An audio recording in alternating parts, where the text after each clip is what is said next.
7 years of obedience. 7 years of silence. 7 years erased in one rainy night when Elena Voss was thrown into the Seoul streets like garbage, her marriage dissolved, her identity stripped away. The family she sacrificed everything for wanted her gone, vanished. But when a black car stopped beside her in that downpour, when Cade Ryu offered his hand and a deal that tasted like poison and power, she didn't hesitate. Revenge isn't pretty, love isn't safe. And the woman they discarded? She's about to become their worst nightmare. Hit like, drop your city in the comments, and follow for the full story. You won't believe where this goes. The rain came down in sheets, turning Seoul's upscale Gangnam district into a blur of neon and wet asphalt. Elena Voss stood outside the iron gates of the Park family estate, her single black duffel bag soaking through at her feet, her hair plastered to her face. Her coat, an expensive one, bought with Park money 2 years ago, doing absolutely nothing against the cold. The gates had locked behind her with a heavy clang 10 minutes ago. No one had looked back. "Please," she'd said to the housekeeper through the intercom. Her voice had cracked. She hated that. "I just need to speak to Mrs. Park. There's been a misunderstanding." The intercom cut off mid-sentence. That was it. 7 years, and that was it. Elena's hand shook as she pulled the hood of her coat up, though it didn't matter. She was already drenched. Her phone buzzed in her pocket, probably another message from the lawyer, the one hired by the Parks to ensure she understood exactly how little she was entitled to. The prenup had been airtight. She'd signed it at 23, starry-eyed and stupidly in love with Jin Park, the heir who smiled like he meant it and lied even better. She'd gotten nothing. Not the apartment, not the car, not even her own name back, not really. Her visa had been tied to the marriage, and now she was in legal limbo, an American citizen with an expired work permit and 30 days to leave the country. The duffel bag held a week's worth of clothes, her passport, and a stuffed rabbit she'd had since she was 6. Everything else had been property of the household, including, apparently, her dignity. Elena started walking. She didn't know where she was going. Her friends from college had scattered, back to the States, to Europe, to lives that kept moving while hers had stayed frozen in the role of dutiful daughter-in-law. She'd stopped answering their messages 2 years in. What was she supposed to say? That her husband came home twice a month? That his mother inspected her outfit every morning? That she'd perfected the art of smiling through 12-course dinners while being discussed like furniture? Her heels clicked against the wet pavement, expensive shoes that pinched. She'd dressed well for this meeting. Some naive part of her had thought looking put together might make them take her seriously, might make Jin's mother see her as a person instead of a problem that needed disposal. Stupid. A car rushed past, splashing gutter water across her legs. Elena stopped walking. She stood there in the rain, in the middle of an empty sidewalk in one of the richest neighborhoods in Seoul, and felt the full weight of it. She had no home, no job, no legal standing. The bank account she'd once shared with Jin had been frozen this morning. She'd tried to buy coffee, and her card declined in front of a cafe full of people. She had $200 in cash and a maxed-out credit card. She was 30 years old, and she had nothing. The sob came out of nowhere, ripping up from her chest. She pressed her hand to her mouth, trying to hold it in, but another one followed. Then another.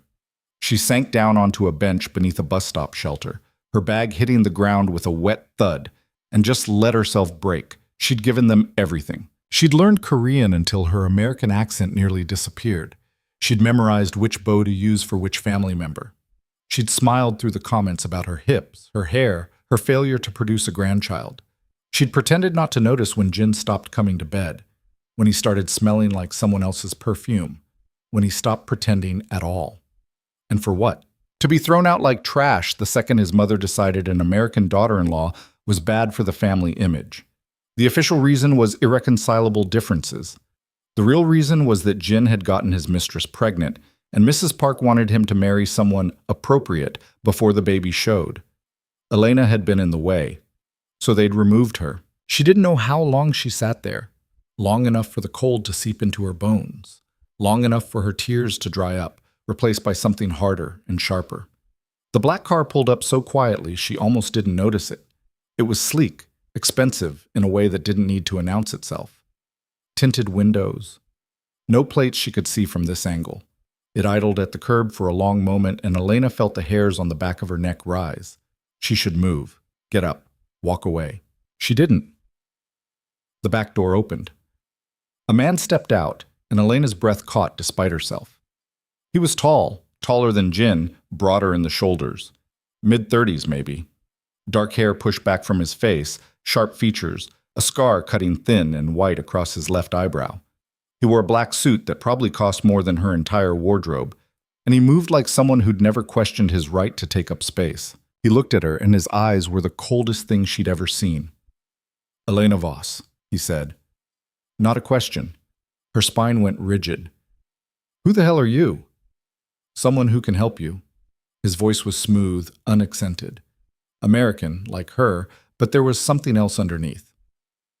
"Or you can sit here in the rain and wait for the parks to finish destroying what's left of your life. Your choice." Elena stood up slowly, her legs unsteady. "I don't know you." "No," he agreed, "but I know you. And more importantly, I know them." He tilted his head slightly in the direction of the park estate. "I know what they did to you, what they're still doing." "How?" "Get in the car, Elena." It wasn't a request, but it wasn't quite a command either. Something in between, an offer that came with teeth. 5 minutes of your time. If you don't like what I have to say, I'll drop you anywhere you want to go. But if you walk away now, you'll regret it. Every instinct screamed at her to run, but her instincts had told her to marry Jin Park too, and look where that got her. Elena grabbed her bag and got in the car. The interior smelled like leather and something else, smoke maybe, or expensive cologne. The man slid in beside her, and the door closed with a solid thunk that made her feel suddenly trapped. The driver, a woman with short silver hair and a Bluetooth earpiece, pulled smoothly into traffic without a word. "You have 3 minutes," Elena said, trying to sound braver than she felt. "Talk." The man smiled, and it didn't reach his eyes. "My name is Cade Ryu. I run certain enterprises in Seoul, legitimate and otherwise." "Mafia," Elena said flatly. "Close enough?" He didn't seem bothered by the label. "The parks are a problem for me. They're trying to expand into territories that belong to my associates. They're making moves that threaten my business, and they think they're untouchable because of their name and their money and their pristine fucking reputation. So go after them yourself. Why do you need me?" "Because revenge is more effective when it's personal." Cade leaned back, studying her with an intensity that made her want to squirm. "You want to make them hurt the way they hurt you. I want to dismantle their empire piece by piece. We can help each other." "And how exactly would that work?" "You marry me." Elena choked out a laugh. "You're insane." "I'm practical." Cade's expression didn't change. "A strategic marriage. Public, visible, designed to humiliate the parks and elevate you. You get protection, money, legal status, and a chance to watch them squirm. I get a wife who understands how to move in their world and a direct line into their social circle. We play the role in public. What we do in private is our business. You want me to pretend to be your wife so you can use me to destroy my ex-husband's family. I want you to stand beside me while we destroy them together." Cade pulled out a slim folder from the seat pocket and handed it to her. "Look at it, then decide." Elena opened the folder with shaking hands. The first page was a contract. The second was a bank statement with her name on it, an account containing $500,000, labeled as signing bonus. The third was a new passport application, already filled out, American citizenship intact. The fourth was a penthouse lease in Gangnam, 2 blocks from the park estate, paid in full for 2 years. "This is real," Cade said. "All of it. The money hits your account the moment you sign. The apartment is yours regardless of what happens with the marriage. And if you want out after a year, you walk away with everything, no strings." Elena stared at the pages. Her hands had stopped shaking. "Why me?" "Because you're invisible to them now. They think you're broken, disposed of. When you show up on my arm at the Shilla Hotel Gala next week, when they see you wearing diamonds and smiling like you own the world, it'll cut deeper than any business move I could make." Cade leaned forward, his elbows on his knees. "They took everything from you, Elena. I'm offering you the chance to take it back. With interest." The car had stopped. Elena looked out the window and realized they were parked outside a luxury hotel, the kind with a doorman and valet service and lobby floors made of actual marble. Think about it, Cade said. You have until tomorrow night. If you want in, meet me here at 8. If not, he shrugged. Good luck. He got out of the car and the driver handed Elena a key card through the partition. Room 1405, the woman said. Her voice was raspy, like she smoked too much. Penthouse level. Paid through the week. Food, room service, whatever you need. Mr. Ryu's tab. Elena took the key card numbly. She spent the rest of the night pacing the hotel room, which was absurdly nice. Floor-to-ceiling windows overlooking the city, a bed the size of her old apartment, a bathroom with a tub big enough to drown in. She ordered room service because she hadn't eaten all day and could barely taste the food. She took a shower that lasted 40 minutes. She stood in front of the mirror in the plush white robe and barely recognized herself. Her phone buzzed. A message from Jin's lawyer. Final paperwork signed. Divorce effective immediately. Do not contact the family again. Elena stared at it until the screen went dark. Then she opened the folder Cade had left with her and read the contract. Every word. Twice. It was insane. Dangerous. Possibly illegal, though the legalese was dense enough that she couldn't tell for sure. It was everything she'd sworn she'd never do again. Tie herself to a man for the sake of security, play a role, smile on command. But it wasn't the same. This time she'd be choosing it. This time she'd have power. This time she'd be the one holding the cards. Elena picked up the hotel phone and dialed the number written at the bottom of the contract. Cade answered on the second ring. Yes? I have conditions, she said. A pause. Then, I'm listening. I want my own lawyer to review the contract. I want a separate bank account that you can't touch. And I want veto power over anything that puts me in physical danger. Done. Just like that? This only works if you trust me enough to stand beside me in public, Cade said. Trust requires honesty. I'm not interested in trapping you, Elena. I'm interested in partnership. Partnership, she repeated. The word tasted strange. Between a mafia boss and a discarded housewife. Between two people who want the same thing. His voice softened slightly, though it still had that edge. To make them pay. Elena closed her eyes, took a breath. Tomorrow night, 8 o'clock. I'll be waiting. She hung up. Matt. The next evening, Elena stood outside the hotel in a dress she'd bought that afternoon with Cade's money. Black, simple, expensive in a way that didn't need to shout. She'd had her hair done at a salon that offered champagne and scalp massages. She'd bought new shoes, real ones that fit. She'd walked past a jewelry store and kept walking because she wasn't ready for that yet. Baby steps. Cade was waiting in the lobby, wearing another immaculate suit. He looked her up and down, and something flickered in his expression. Approval, maybe. Or just satisfaction that his investment looked the part. You clean up well, he said. You're not the first person to tell me that. Elena held out her hand. The contract. I had a lawyer look at it. She made some adjustments. Cade took the folder she handed him, skimmed the pages, and nodded. Fair enough. He pulled a pen from his jacket and signed, then handed it to her. Elena's hand hovered over the signature line. This was it, the point of no return. She thought about Jin's face when the housekeeper had escorted her out. The way his mother had smiled, cold and victorious.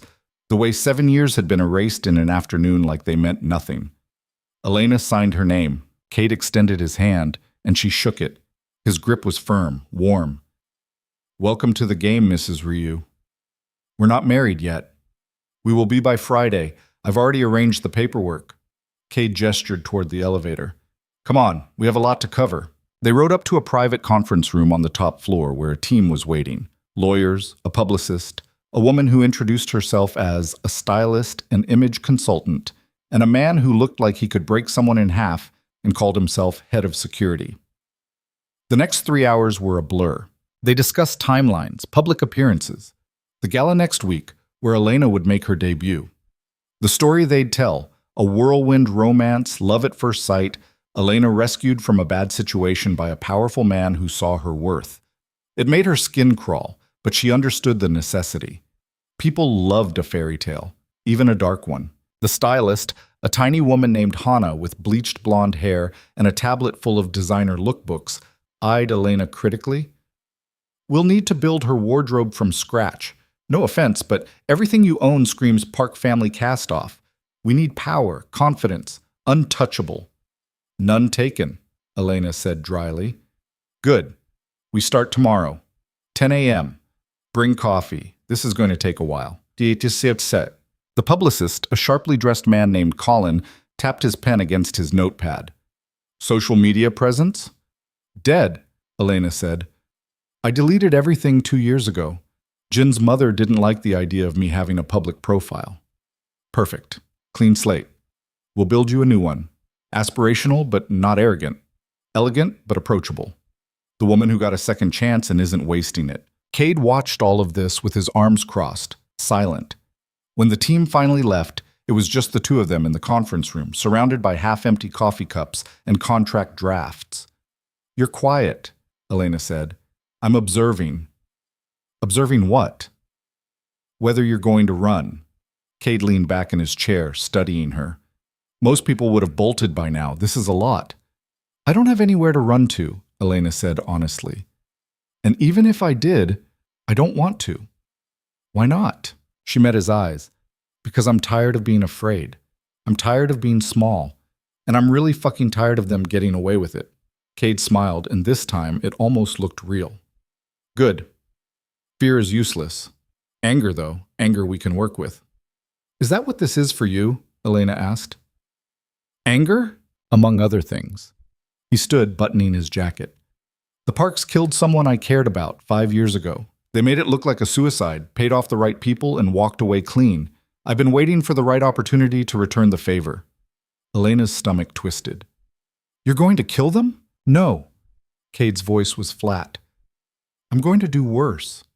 I'm going to take everything they value, their reputation, their power, their control, and I'm going to burn it to the ground while they watch. Death is too quick. I want them to suffer. He said it so calmly, like he was discussing the weather. Elena should have been horrified, should have walked out right then. Instead, she felt something dark and hungry unfurl in her chest, something that whispered, yes. Okay, she said. Okay? I'm in. Elena stood, smoothing her dress. Let's make them suffer. Cade extended his hand again. Partners? Partners. They shook on it, and Elena felt the world shift beneath her feet. The wedding happened on a Friday morning in a private office with 2 witnesses and the officiant who didn't ask questions. Elena wore a cream-colored dress Hannah had picked out, simple and elegant. Cade wore black. The whole thing took less than 20 minutes. When the officiant pronounced them married, Cade kissed her, brief, clinical, a box to check. His lips were warm and he tasted like mint. Elena's heart hammered against her ribs, but she kept her face calm. Congratulations, the officiant said, beaming like this was a real love story. Elena signed her new name on the marriage certificate, Elena Ryu. It felt like putting on armor. They had lunch afterward at a restaurant so exclusive it didn't have a sign, just a doorman who recognized Cade on sight. The food was incredible. Tiny, perfect portions that probably cost more than Elena used to spend on groceries in a month. Cade ordered wine, something red and expensive, and poured her a glass. To revenge, he said, raising his glass. To not being afraid anymore, Elena countered. They drank. The gala is in 4 days, Cade said, cutting into his steak. Hannah will have your dress ready by Wednesday. Colin's already leaked the marriage to a few key journalists. By tomorrow morning, it'll be everywhere. And the Parks? Will lose their minds. Cade smiled slightly. Mrs. Park is hosting a charity luncheon on Sunday. You're invited. Elena nearly choked on her wine. What? I had Colin arrange it an olive branch publicly. She can't refuse without looking petty. Cade's eyes glinted. You'll show up, gracious and poised, and let her see exactly what she threw away. She'll eat me alive. She'll try. Cade set down his fork and leaned forward. But you're not the same woman she discarded, Elena. You're my wife now. That means you're untouchable. She knows it, even if she won't admit it yet. And if she tries something anyway, then I'll handle it. His voice dropped, taking on an edge that made Elena's pulse quicken. No one touches what's mine. The possessiveness should have bothered her, should have set off alarm bells. Instead, it felt like safety. They finished lunch in comfortable silence.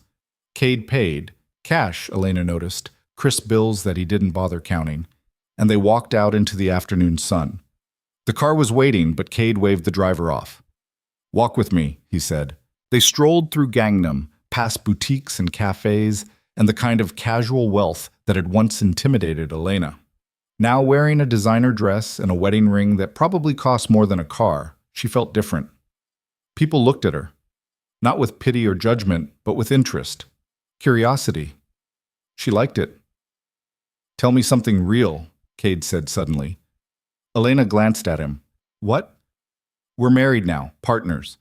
I need to know who you are when you're not performing. That's rich coming from you." "Fair." Cade's lips twitched.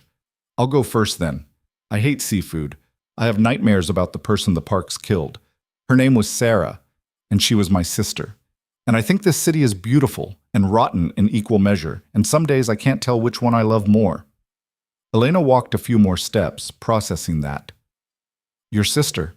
Half-sister, technically. Same mother, different fathers. She got involved with the Parks through a business deal that went bad. When she threatened to go public about their illegal investments, they made her disappear." Cade's jaw tightened. "I found her body 3 months later. The police ruled it suicide. Case closed."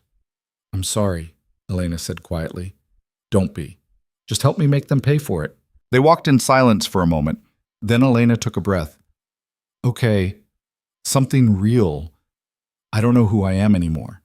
I spent 7 years being whoever the Parks needed me to be, and now I'm nothing. A blank slate. And it terrifies me." "You're not nothing." "How would you know?" Cade stopped walking and turned to face her. "Because nothing doesn't get back up. Nothing doesn't walk into a stranger's car and bet everything on a handshake. You're angry and lost and probably a little reckless right now, but you're not nothing, Elena. You're just figuring out who you are without them." Something in her chest cracked open. She looked away, blinking hard. "We should get back. I have a fitting with Hannah in an hour." "Elena, I'm fine." She started walking again, faster this time. "Let's go." Cade didn't push. He just fell into step beside her, a solid presence at her shoulder, and Elena hated how much she wanted to lean into it. The charity luncheon was exactly as terrible as Elena expected. It was held at the Parks estate, the same place she'd been thrown out of a week ago. Elena stood outside the gates in a pale pink dress that Hannah swore made her look soft but strong, and wanted to vomit. "Breathe," Cade murmured beside her. He wasn't coming in. This was her show. But he'd driven her here himself, and he was waiting in the car until it was over. "You've got this." "I really don't." "Yes, you do." He reached over and squeezed her hand once, brief and grounding. "Remember, you're not here to beg. You're here to remind them what they lost." Elena nodded, not trusting her voice. She walked through the gates alone.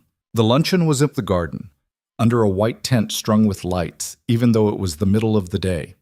50 women in designer dresses and perfect makeup, sipping champagne and pretending to care about whatever cause Mrs. Park was championing this month.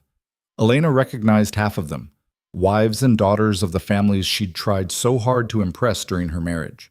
None of them had called when she was thrown out. Mrs. Park saw her immediately.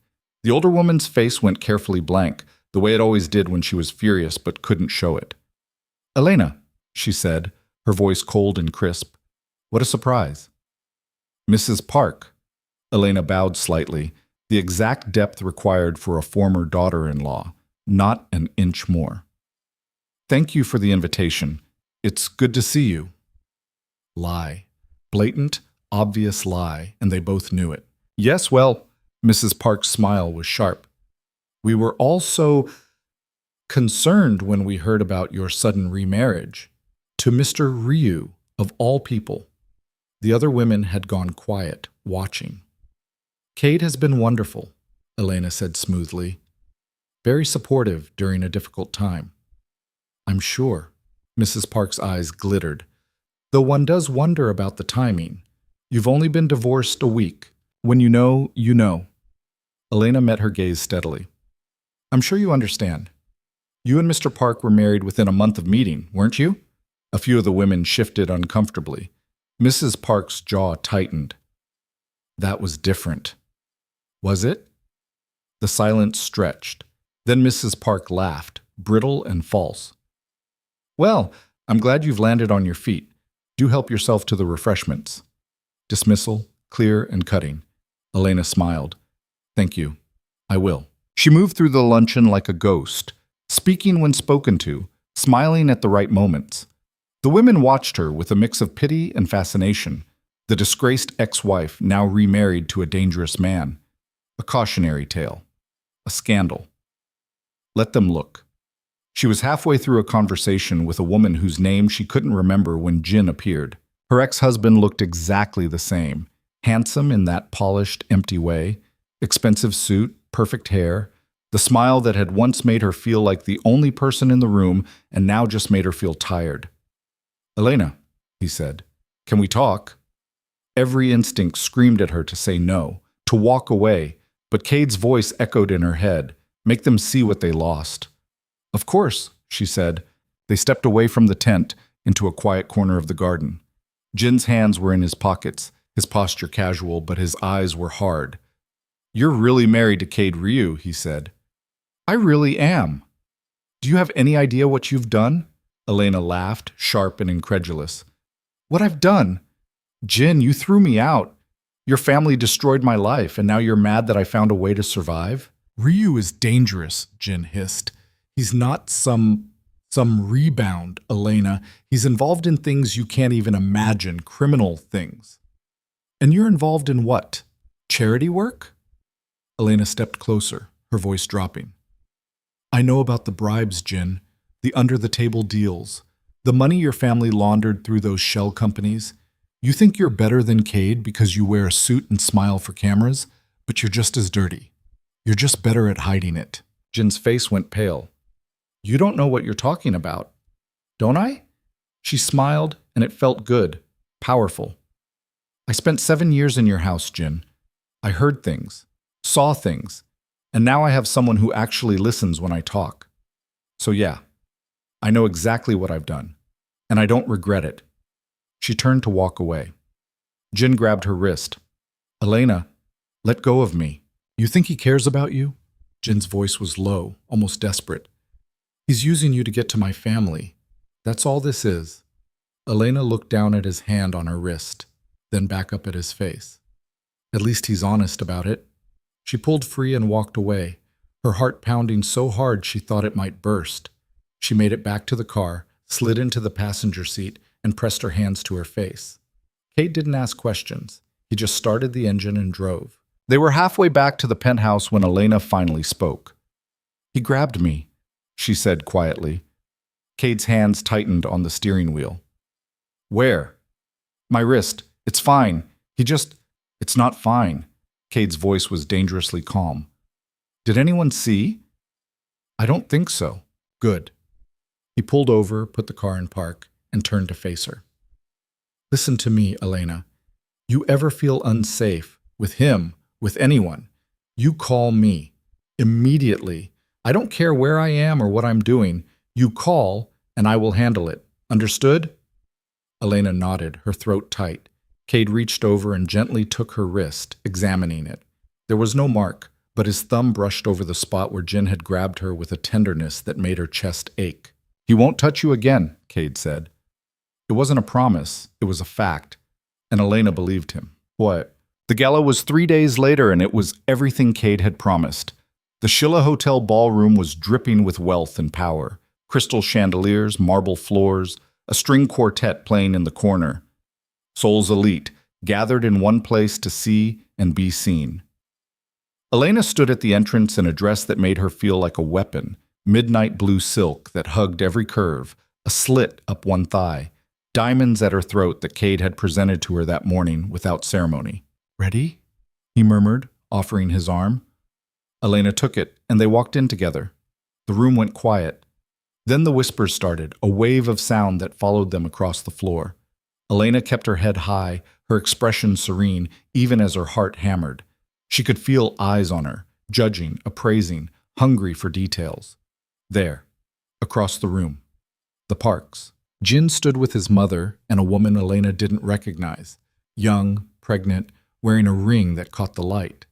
The mistress turned fiancée, no doubt. Mrs. Park's face was a mask of composure, but her eyes burned. They're staring, Elena said quietly. Let them. Cade's hand settled at the small of her back, possessive and grounding. We're just getting started. They made their rounds. Cade introduced her to people whose names she'd only read in headlines: CEOs, politicians, people with the kind of power that didn't need to announce itself. And every single one of them treated her with respect, not because of who she'd been, but because of who she was now. Mrs. Ryu. It was intoxicating. They were standing near the bar when Mrs. Park finally approached, her smile brittle. Mr. Ryu, she said, ignoring Elena entirely. What a pleasure. Mrs. Park. Cade's voice was polite, cold. You remember my wife? The use of the word wife was deliberate, acclaiming. Mrs. Park's smile tightened. Of course, Elena. You look well. Thank you. Elena's voice was steady. You too. An awkward pause, then Mrs. Park's eyes flicked to the diamonds at Elena's throat. Those are beautiful. Aren't they? Elena touched them lightly. Cade has excellent taste. Another beat of silence. If you'll excuse us, Cade said smoothly, steering Elena away before Mrs. Park could respond. They moved to the dance floor as the quartet started a waltz. Cade pulled her close, one hand at her waist, the other clasping hers. He moved with the kind of easy confidence that came from a lifetime of these events, and Elena followed his lead. You're good at this, she said. I've had practice. Cade's eyes never left hers. You're doing well, better than well. I feel like I'm going to throw up. Don't. It would ruin the dress. A pause. They're watching us. I know. Good. Cade spun her and she came back to him with a breathless laugh. Smile, Elena. Look happy. I am happy. And she was, in a strange, reckless way. This is insane. Probably. The music swelled, and Cade pulled her closer, close enough that she could feel the heat of him through the thin fabric of her dress. Close enough to see the faint scar through his eyebrow, the way his eyes weren't quite as cold when he looked at her. Cade, she said quietly. Yeah? Thank you. His expression softened, just for a second. Don't thank me yet. We're just getting started. The song ended, the room applauded politely, and then Cade leaned down and kissed her. It wasn't like the kiss at the wedding, brief and obligatory. This was slow, deliberate, acclaiming in front of everyone who mattered. His hand cupped her face, his thumb brushing her cheekbone, and Elena forgot how to breathe. When he pulled back, the room was staring. Elena's face burned, her lips tingled, her heart was doing something complicated and probably dangerous. What was that? She whispered. Cade's smile was sharp. Making a point. To who? To everyone. He took her hand and led her off the dance floor, and Elena felt the weight of 100 eyes following them. In the corner, Mrs. Park's face was white with fury. Jin looked like he'd been punched, and Elena felt powerful. The night blurred after that. More introductions. More champagne. A speech from some dignitary that Elena barely heard. She stayed close to Cade, let him guide her through the social maze, and tried not to think about the way her skin still felt warm where he'd touched her. It was a performance. That was all. But when they finally left, when they were alone in the car driving back through Seoul's glittering streets, the silence felt heavy with something else. You did well tonight, Cade said. So did you. I meant it, what I said earlier. He glanced at her. You're not nothing, Elena. You're extraordinary. Her throat tightened. You don't have to. I don't say things I don't mean. She looked out the window, blinking hard. This is just a deal. A partnership. Yes, Cade agreed. It is. But the way he said it made it sound like a lie. They pulled up outside her building, the penthouse he'd arranged, separate from his own place. Part of the agreement. Space. Independence. Good night, Elena said, reaching for the door handle. Elena. She paused. The kiss was for show, she finished. I know. Cade's jaw worked. Yeah, for show. They looked at each other for a long moment. Then Elena got out of the car and didn't look back.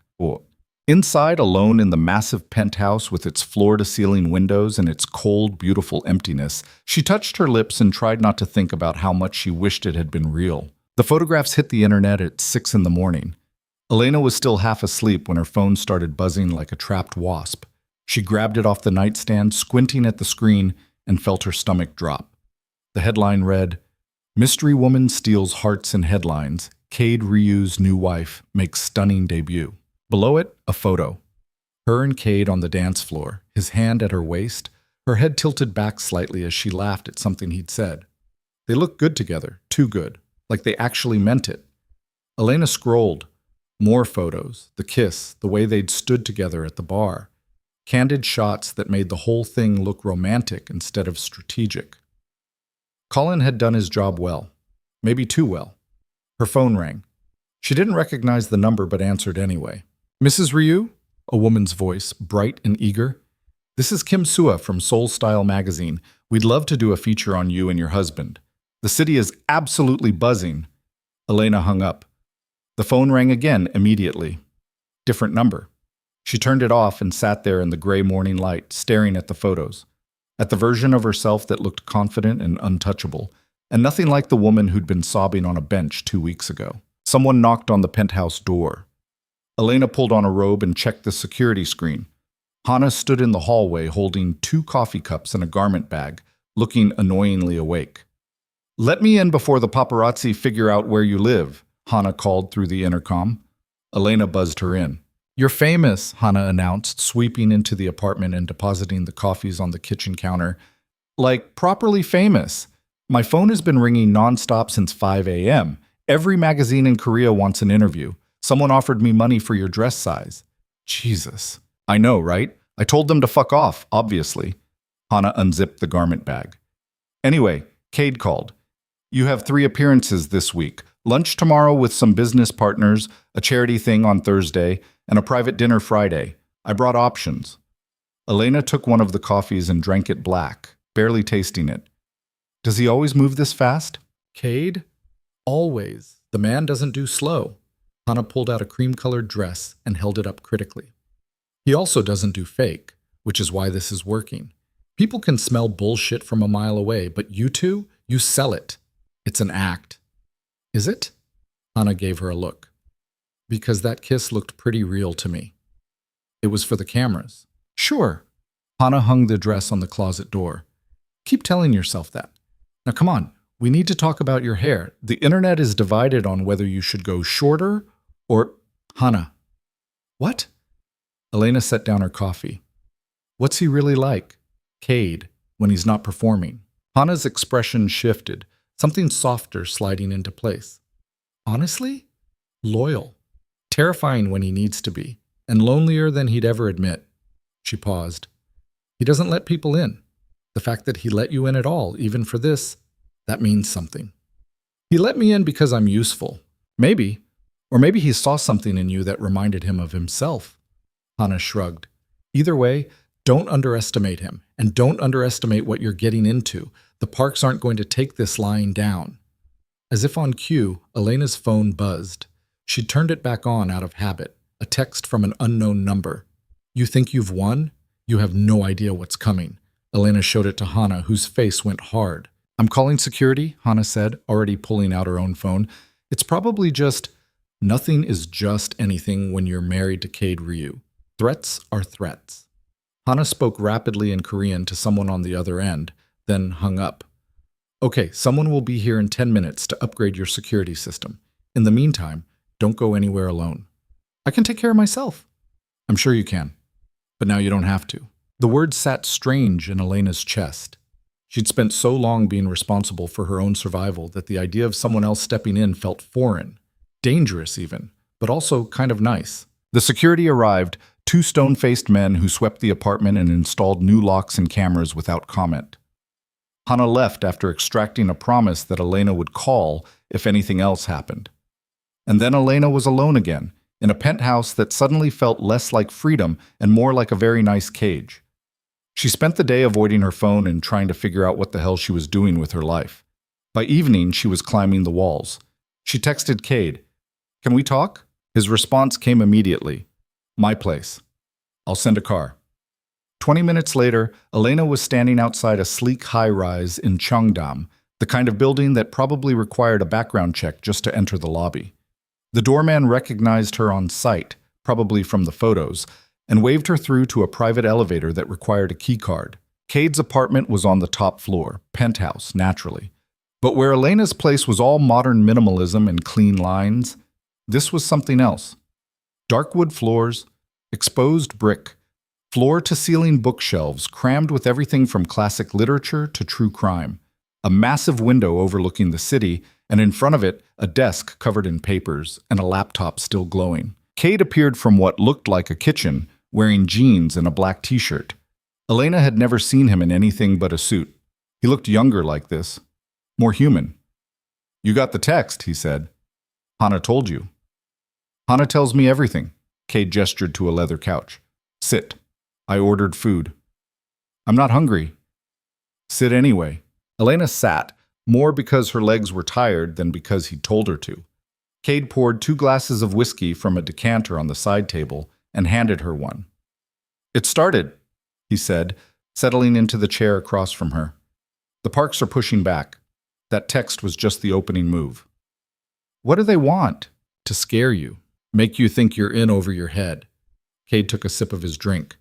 "They're hoping you'll panic and leave, or that I'll decide you're not worth the trouble and cut you loose." "And are you going to cut me loose?" His eyes met hers, sharp and certain. "No." "Just like that." "Just like that." Cade leaned forward, elbows on his knees. "I told you, Elena, we're partners. That doesn't change because they're throwing a tantrum."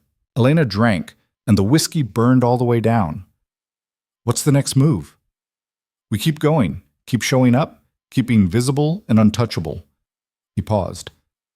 "There's a board meeting at Park Industries on Wednesday. Jin's supposed to be presenting some big expansion plan.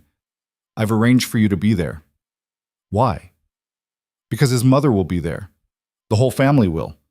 And I want them to see you in their space, confident and unbothered." Cade's smile was sharp. "It'll rattle them." "You want me to just show up at his company?" "You'll be there as my representative, perfectly legitimate. I'm a shareholder, and spouses attend these things all the time." He tilted his head. "Unless you're not ready." Elena thought about the text, the veiled threat, the way Jin had looked at her at the luncheon, like she was something that needed to be managed. "I'm ready," she said. "Good." Cade stood and walked to the window, his silhouette backlit by the city lights. "They're going to come at you harder now. Rumors, lies. They might dig into your past, try to find something they can use. There's nothing to find. I was boring. Everyone has something." He turned to face her. "If there's anything you need to tell me, anything they could weaponize, now's the time." Elena considered lying, deflecting. But Hannah's words echoed in her head. "He doesn't do fake." "I had a miscarriage," she said quietly. 3 years into the marriage, Jin was traveling. His mother told me it was probably for the best, that I wasn't strong enough to carry a Park Air anyway. She swallowed. "I never told anyone. Not even my family back home." Cade's expression didn't change, but something flickered in his eyes. "I'm sorry." "Don't be. It was a long time ago."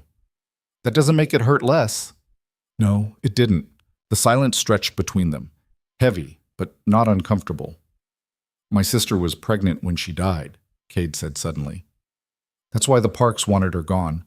The father was someone connected to a rival family. It would have been a scandal." Elena's chest tightened. "Cade, I tell you this because I need you to understand what we're up against. These people don't see lives. They see problems. And they solve problems by erasing them." He moved back to his chair, his movements controlled but tense. "So yeah, they're going to come at you. And when they do, I need to know you won't break." "I won't." "You sure about that?" Elena met his gaze head on. "I've already been broken by them once. It doesn't take the second time." Something shifted in Cade's face. Respect, maybe, or recognition. The doorbell rang. Food delivery. Cade brought in bags of Thai takeout and spread them across the coffee table. They ate in silence for a while, the kind of quiet that didn't need filling. "Can I ask you something?" Elena said eventually, setting down her chopsticks. "Depends on the question." Why me? Really? You could have found someone else to play this role. Someone with connections, or because you're not playing a role, Cade interrupted. You hate them as much as I do. That's real. People respond to real. He paused. And because when I saw you sitting in that rain, I recognized something. The look on your face. I've worn it before. What look? Like you were deciding whether to give up or burn the world down. Elena's throat went tight. And which did you choose? Both. Cade's smile was bitter. I gave up on being the person I was supposed to be. And then I burned down everyone who tried to make me. Any regrets? Not a single one. They finished eating. Elena helped clean up, navigating Cade's kitchen with the awkward politeness of a guest. When she turned to leave, he caught her wrist, gently, nothing like the way Jin had grabbed her. Elena. She looked up at him. The kiss, he said. At the gala. I should have warned you. It's fine. It's not. We're supposed to be partners. That means communication. I won't do it again without asking first. The words should have been reassuring. Instead, they made something in her chest twist with disappointment she had no right to feel. Okay, she said. Cade released her wrist, but didn't step back. They stood there in his kitchen, close enough that Elena could see the faint stubble on his jaw, smell the whiskey on his breath. This is just a deal, she said, more to herself than to him. Yeah, Cade agreed. His voice was rough. Just a deal. Neither of them moved. Then Cade stepped back, breaking the moment. I'll have the driver take you home. Elena nodded and grabbed her bag, feeling off balance and not entirely sure why. In the elevator down, she pressed her fingers to her lips and tried not to think about the fact that she'd wanted him to kiss her again. The board meeting was exactly as sterile and soul-crushing as Elena expected. Park Industries' headquarters was all glass and chrome, aggressively modern in that way that screamed old money trying to look innovative. Elena walked in wearing a charcoal suit Hannah had picked out, her hair pulled back, diamond studs in her ears. She looked like she belonged, which was the point. The receptionist's face went carefully blank when Elena introduced herself. Mrs. Ryu, the woman said, stumbling slightly over the name. Of course. Mr. Park is expecting you in conference room A. Elena smiled. Thank you. The conference room was on the 20th floor, all windows and intimidation. A long table dominated the space, already surrounded by men in expensive suits and a few women who looked like they'd had to fight twice as hard to be there. At the head of the table sat Mr. Park, Jin's father, silver-haired and cold-eyed. Mrs. Park sat to his right. Jin was mid-presentation when Elena walked in. He stopped talking. Every head turned. I'm so sorry I'm late, Elena said smoothly, taking an empty seat near the door. Please, continue. Jin's face had gone white. Mrs. Park's expression was murderous, but Mr. Park just looked at Elena with something like curiosity, his eyes sharp. Mrs. Ryu, he said. What a pleasant surprise. Mr. Park, thank you for allowing me to sit in. My husband has investments in several of the ventures being discussed today. He asked me to observe. It was true. Technically. Cade had bought enough shares to justify spousal attendance, though barely. Of course, Mr. Park gestured to Jin. Please, continue. Jin stumbled through the rest of his presentation, his usual polish gone. Elena took notes, asked two pointed questions that made one of the board members actually laugh, and generally acted like she had every right to be there, because she did. When the meeting ended, she stood to leave. Elena? Mrs. Park's voice cracked like a whip. A word. Elena turned, keeping her expression neutral. Of course. They stepped into a side office, just the two of them. Mrs. Park closed the door with a careful click. What are you doing? The older woman hissed. Attending a board meeting. I thought that was obvious. Don't play games with me. This little stunt, this marriage, it's pathetic.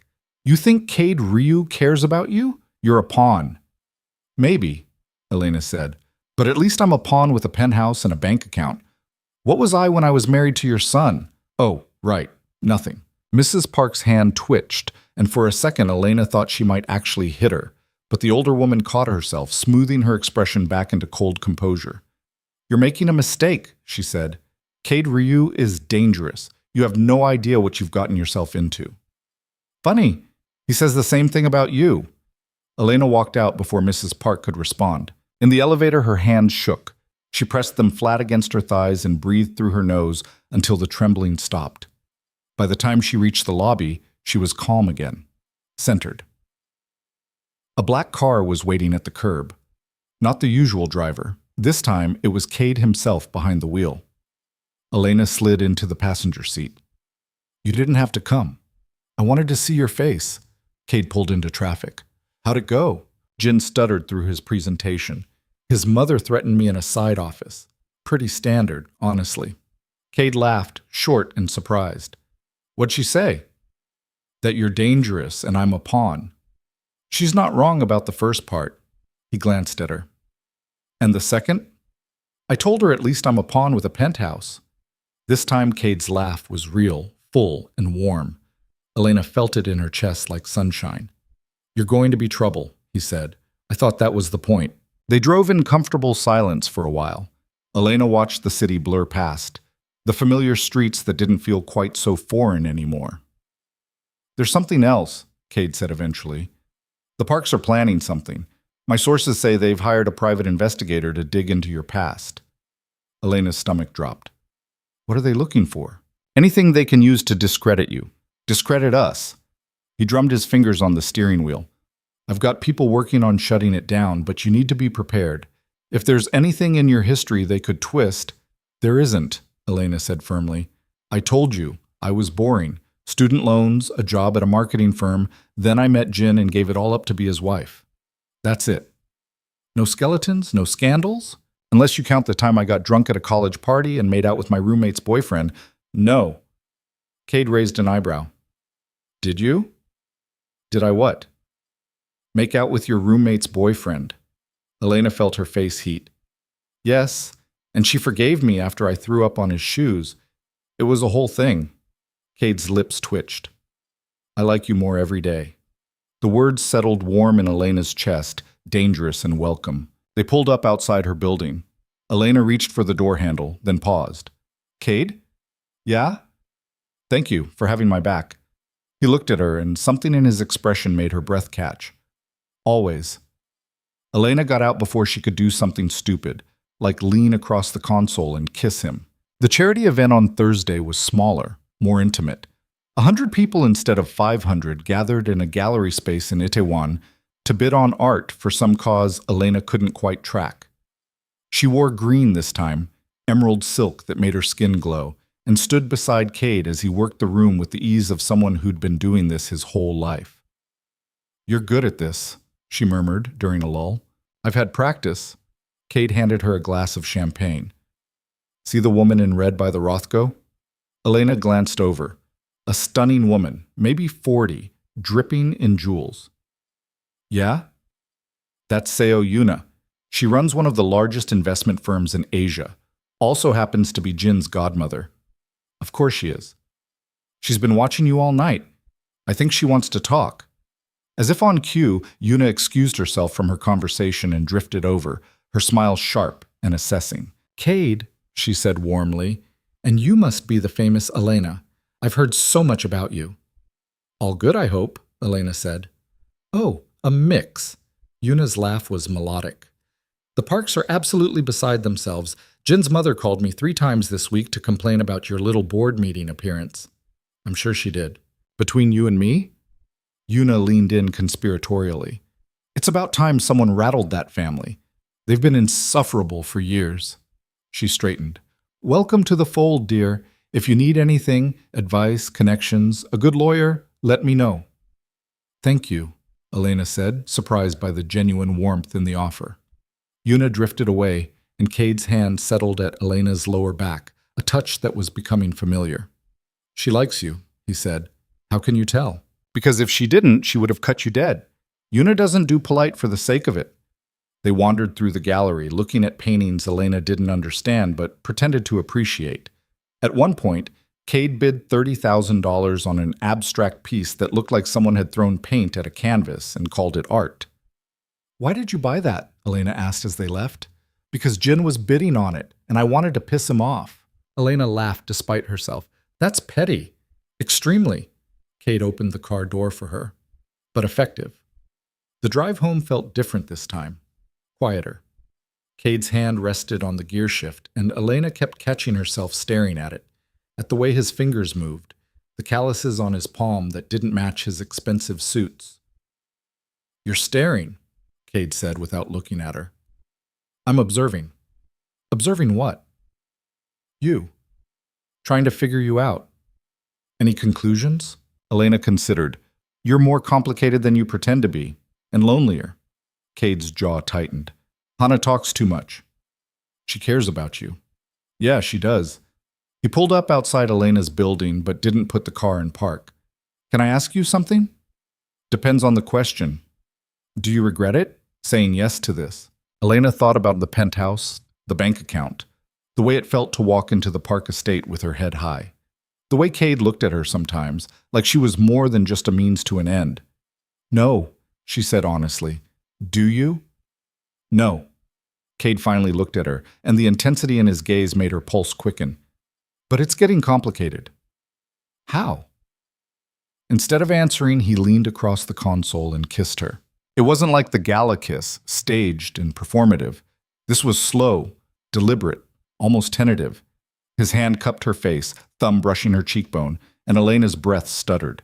She kissed him back without thinking, her fingers curling into his shirt. When they broke apart, they were both breathing hard. "That wasn't for show," Elena said. "No," Cade agreed. His voice was rough. "It wasn't. This is a bad idea." "Probably." Neither of them moved. Then Elena's phone buzzed, shattering the moment. She glanced at the screen and felt ice flood her veins. A photo.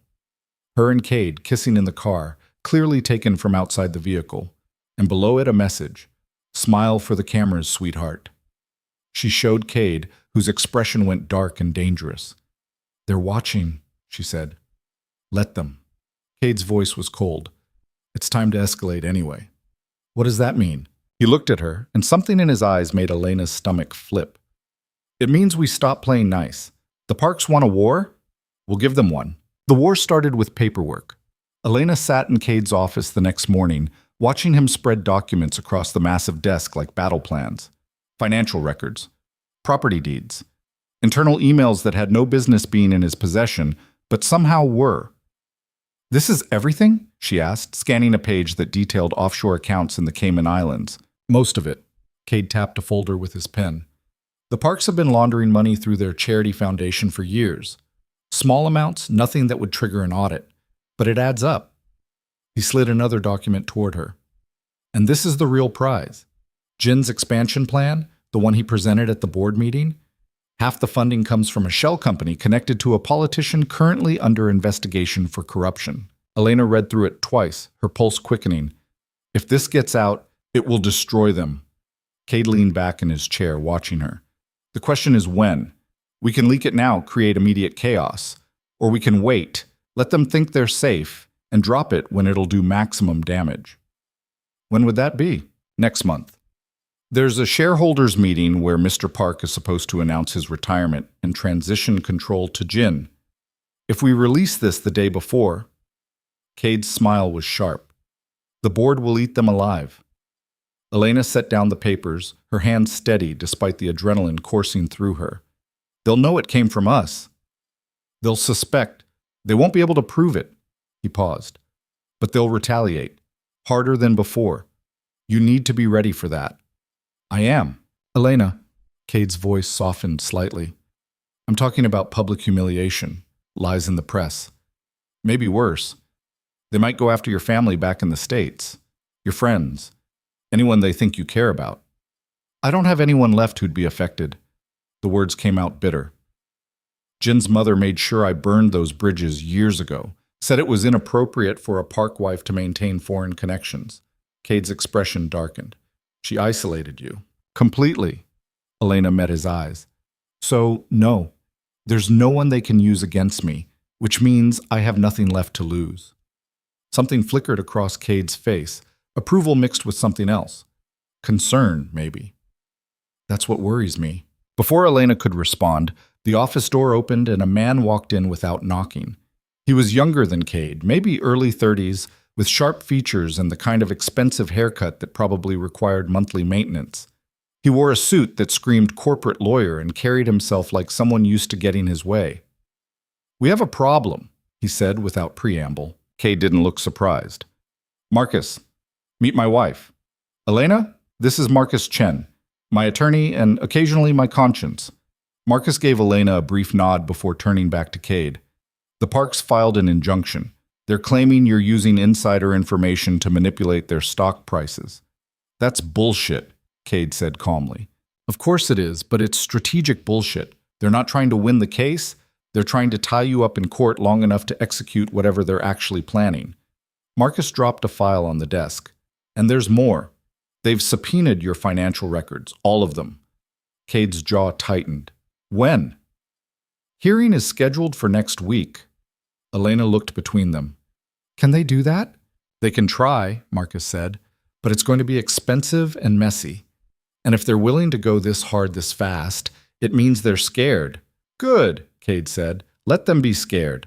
"Or," Marcus countered, "it means they have something bigger planned, and this is just the distraction."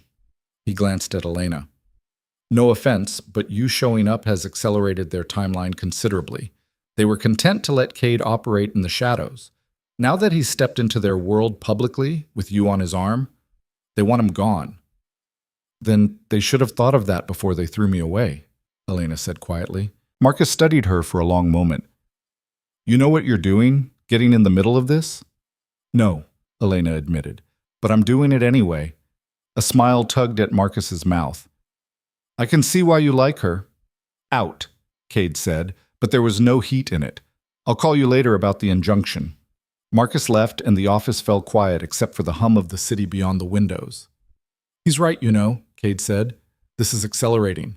If you want out, I don't." "Elena, I said I don't."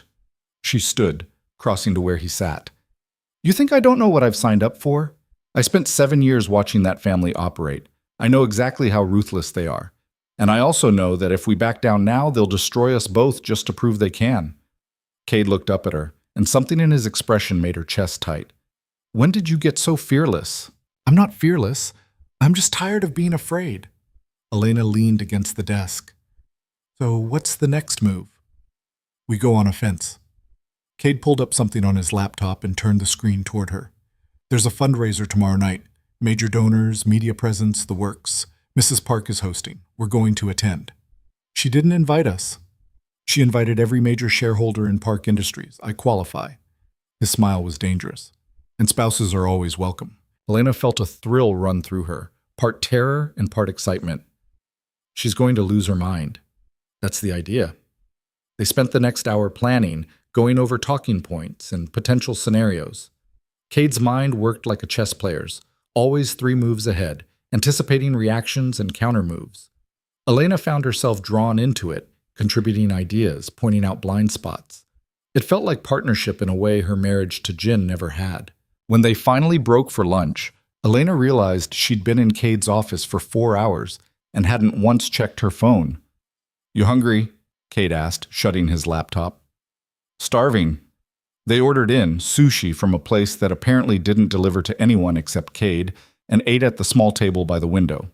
The view overlooked Gangnam, the same district where Elena had once lived in the Park Mansion, where she'd been thrown out into the rain. "Can I ask you something?" Elena said, setting down her chopsticks. "You're going to anyway." "Fair." She took a breath. "That kiss in the car, was that strategy?" Cade's expression didn't change, but she saw his shoulders tense slightly. "No." "Then what was it?" "A mistake." He met her eyes. "Or maybe not a mistake. I don't know yet." Elena's heart was doing something complicated in her chest. "We agreed this was just business." "We did." "So what changed?" Cade was quiet for a long moment. Then he said, "You did. Or maybe I did. Or maybe this whole thing was never going to stay clean and professional, and I was lying to both of us when I said it would." The honesty of it hit Elena like a physical blow. "Cade, I'm not asking you for anything," he said quickly.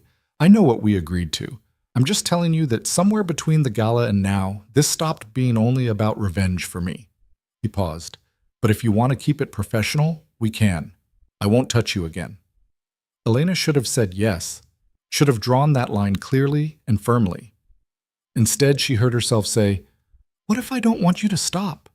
The air between them went electric. Cade stood slowly, moved around the table, and held out his hand. Elena took it, let him pull her to her feet. They stood there, close enough to feel each other's breath, and Elena's pulse hammered in her ears. "This is complicated," she whispered. "Everything about this is complicated." Cade's thumb brushed across her knuckles. "What's one more thing?" She should have pulled away, should have been smart. Instead, she kissed him. This time there was no hesitation, no careful testing. Cade's hands came up to frame her face, and Elena fisted her hands in his shirt, pulling him closer. He tasted like wasabi and something darker, and when he backed her against the window, the glass cool against her shoulders, Elena forgot every reason this was a bad idea.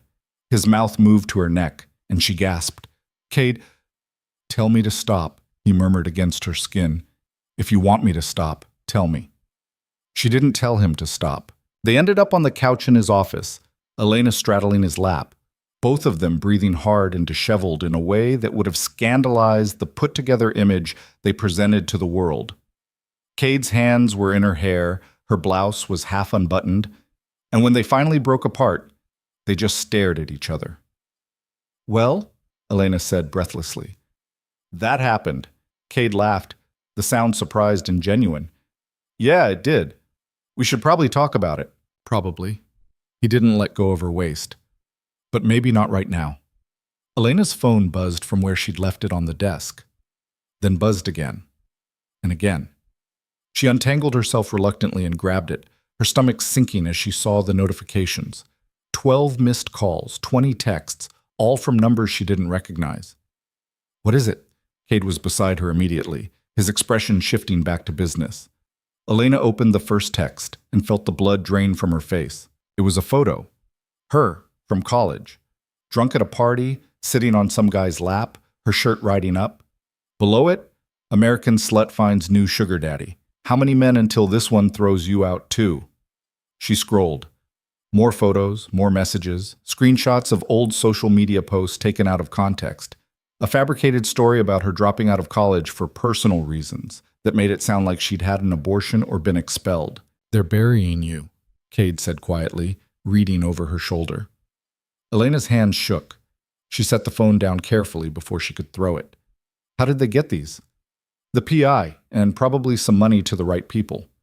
Cade picked up his own phone and started typing. "I'm calling Colin. We need to get ahead of this." "How? It's already everywhere." "Then we control the narrative." He put the phone to his ear. "Colin, we have a situation." The next 2 hours were a blur. Colin arrived with a crisis management team, Hannah showed up with clothes and makeup, and Marcus appeared again with legal options.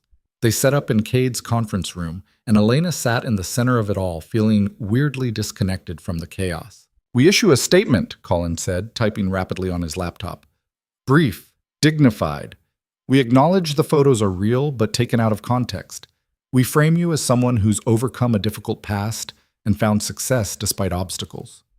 "That's the truth," Elena said. "Truth is irrelevant.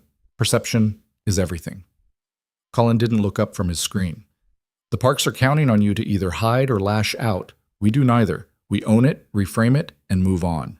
"What about the party tomorrow?" Hannah asked. "Do we still go?" "Absolutely," Cade said. His voice was cold and certain. "We show up, we look untouchable, and we prove that their little smear campaign didn't work." Marcus shook his head. "That's a risk. If they have more ammunition, they don't." Cade's eyes met Elena's. "This is all they have. Some college photos and manufactured outrage. If there was anything worse, they would have led with it." Elena took a breath. "He's right. I was boring. This is it." "Then we go on the offensive," Colin said. "I'll have the statement ready in an hour. We post it on your new social media accounts, feed it to friendly journalists, and let it circulate before tomorrow night." "Do it," Cade said. They worked until evening, crafting and refining the statement until it was perfect. Short, honest, impossible to argue with.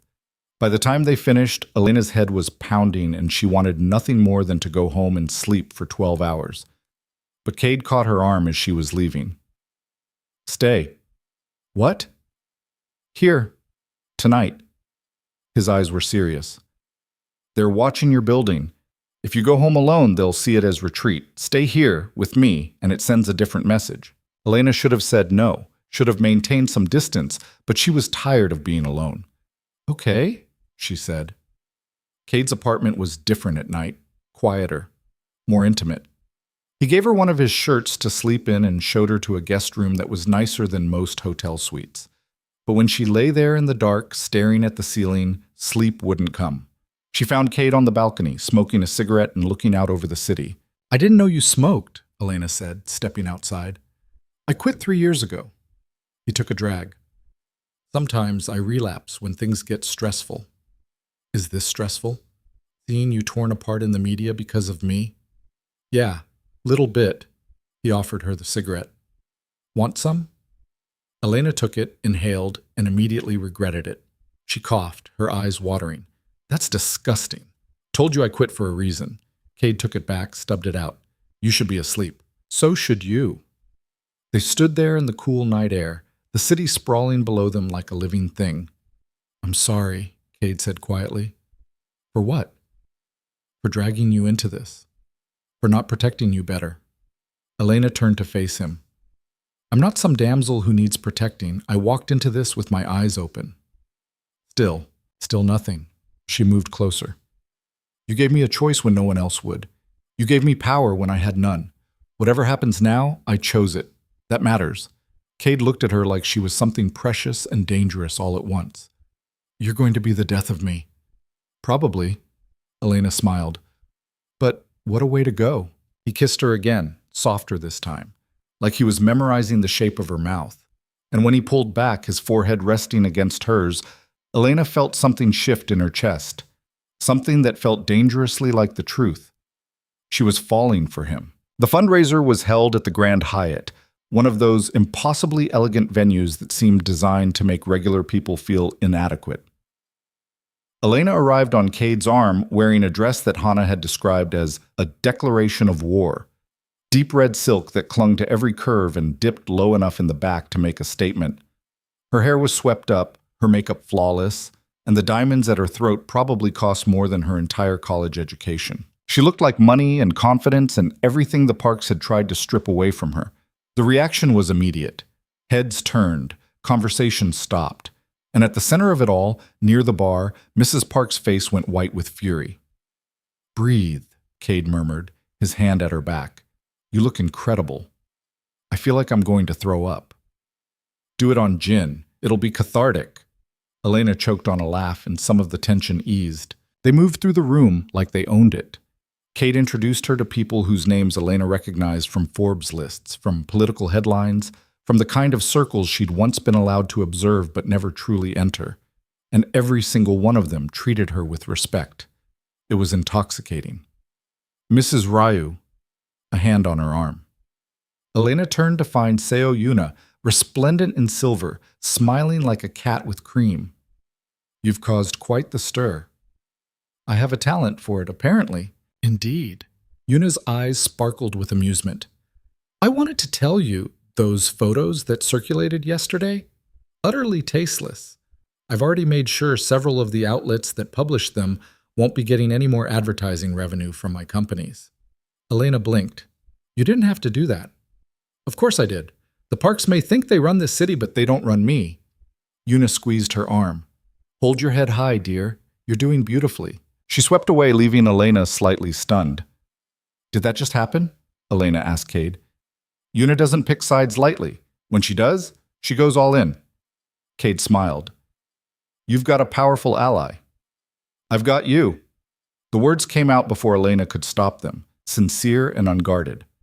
Cade's expression softened, and he opened his mouth to respond. Then Jin appeared, blocking their path. Her ex-husband looked terrible. His eyes were bloodshot, his tie slightly crooked, and he smelled like he'd already had too much to drink. The perfect Park Air facade was cracking. We need to talk, Jin said, glaring at Cade. Alone. No, Cade said simply. This doesn't concern you.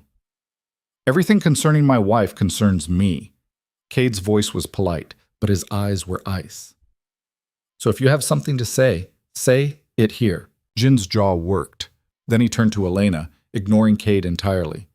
This is insane. You and him? He's using you, Elena. He doesn't care about you. He cares about destroying my family. And you cared about me so much you threw me out in the rain, Elena said coolly. Funny how memory works. I didn't want to. Your mother made you do it? Elena laughed, sharp and bitter. You're 35 years old, Jin. You don't get to blame Mommy for your choices. His face flushed. You don't understand the pressure. I understand perfectly. I spent 7 years understanding. What I don't understand is why you think I'd ever listen to you again. Because I'm trying to help you. Jin's voice rose, drawing stares. He's going to ruin you. When he's done with my family, he'll throw you away just like you did? Elena stepped closer, her voice dropping to something cold and dangerous. Let me make this very clear. I'm not the broken woman you discarded. I'm not helpless. And I'm sure as hell not coming back to you. You think he loves you? Jin's laugh was ugly. He's incapable of it. Ask anyone. Cade Ryu doesn't do love. He does business. At least he's honest about what he wants, Elena shot back, which is more than I can say for you. Jin grabbed her arm, his grip tight enough to bruise. Elena! Cade moved faster than Elena had ever seen him move. 1 second, Jin's hand was on her arm. The next, Cade had Jin's wrist locked in a grip that made the other man go pale. Touch her again, Cade said quietly, and I will break every bone in your hand. Am I clear? The entire room had gone silent. Jin tried to pull free and couldn't. You're making a scene. You started it. Cade released him with a small shove. Stay away from my wife. Final warning.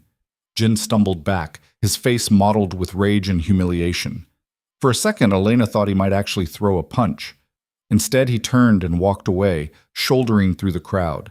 The whispers started immediately, a wave of speculation and scandal. Elena's hands were shaking, but she forced herself to stay calm, to smile, to act like nothing had happened. Are you okay? Cade's hand was on her back, steadying. Yeah, I think so. We should leave. No. Elena straightened her shoulders. If we leave now, it looks like retreat. We stay. We finish this. Cade studied her face, then nodded slowly. Okay, we stay. They stayed for another hour, circulating and smiling and pretending everything was fine. By the time they finally left, Elena's feet were killing her, and her face hurt from forcing smiles. In the car, she kicked off her heels and leaned her head back against the seat. You were amazing, Cade said. I was terrified. You didn't show it. He reached over and took her hand. Jin's right about one thing, you know. Elena's stomach dropped. What? I am using you to destroy his family. Cade's thumb traced circles on her palm. But he's wrong about everything else. This isn't just business anymore, not for me. Her heart stuttered. Cade, I'm not asking you to say it back. I'm just telling you the truth. He met her eyes. Somewhere along the way, this became real. You became real. And if that makes me weak or compromised or whatever Jin thinks it makes me, I don't care. Elena couldn't breathe, couldn't think. So she kissed him instead. This time felt different, slower, less desperate and more certain, like they were both finally admitting what had been building between them since that first night in the rain. When they broke apart, they were both breathing hard. Take me home, Elena whispered. You're home. Cade's eyes darkened. You sure?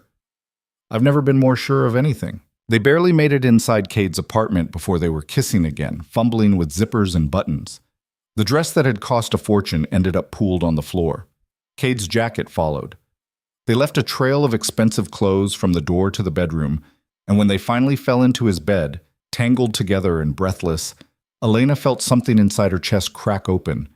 This was dangerous, reckless, everything she'd sworn she wouldn't do again. But it was also the most honest thing she'd felt in years. Afterward, they lay in the dark, Elena's head on Cade's chest, his fingers tracing patterns on her shoulder. This changes things, she said quietly. I know.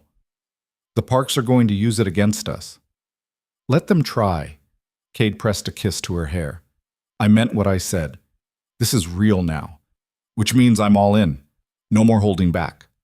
Elena lifted her head to look at him. What does that mean? It means we stop playing their game and start playing ours. His eyes were fierce in the dim light. It means we burn their world down and build something better on the ashes. That's dramatic. I'm a dramatic person. He smiled, but there was steel underneath. The shareholders' meeting is in 3 weeks. That's when we release everything, the financial records, the corruption, all of it. We destroy them publicly and completely. No mercy. And after? After, we figure out what we are when we're not at war. Cade's hand cupped her face. If you want that. If you want me. Elena's throat went tight. I want you. I'm just scared of what that means. Me too.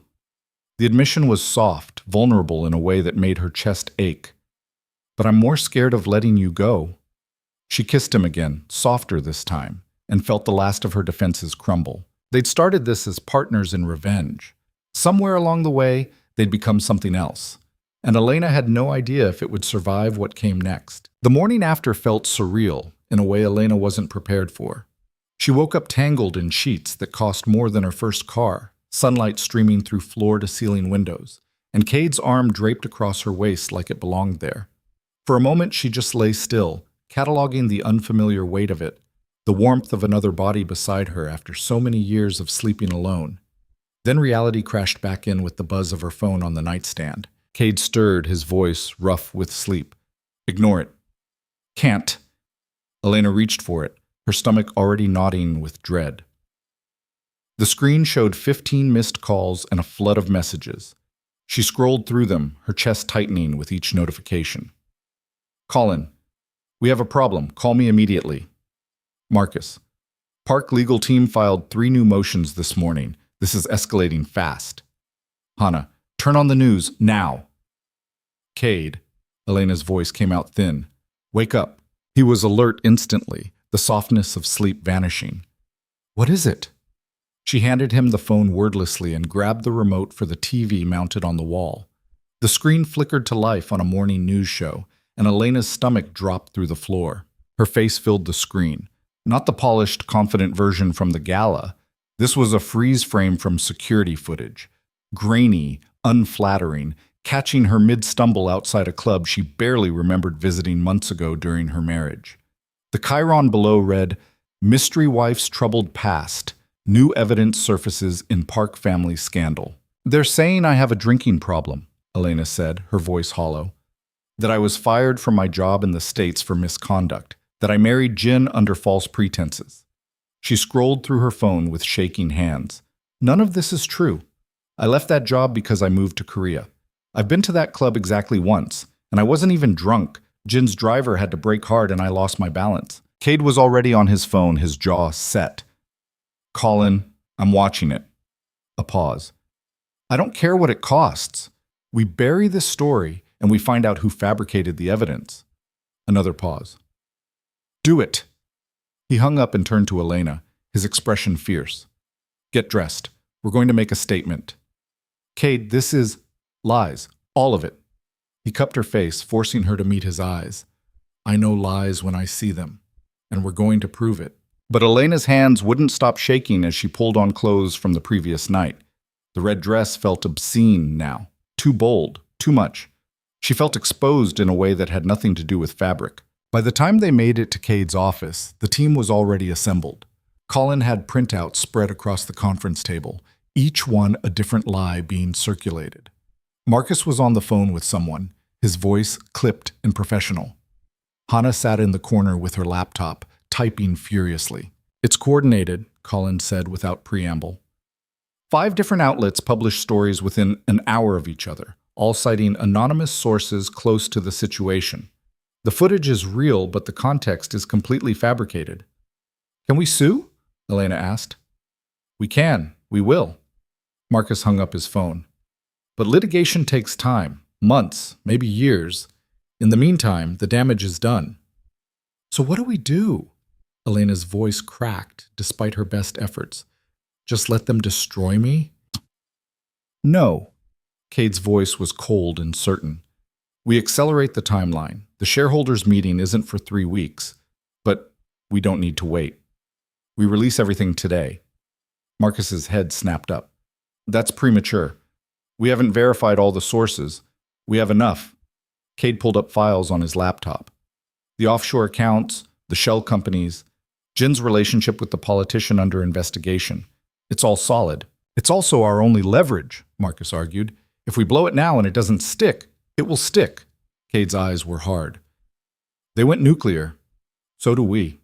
Cullen looked between them. If we do this, there's no going back. The Parks will retaliate with everything they have. And I mean everything. Let them. Elena surprised herself with how steady her voice came out. I'm done playing defense. They want to make me the villain? Fine. Let's show them what a real villain looks like. Cade smiled, sharp and proud. That's my girl. The words sent warmth through Elena's chest, despite the chaos.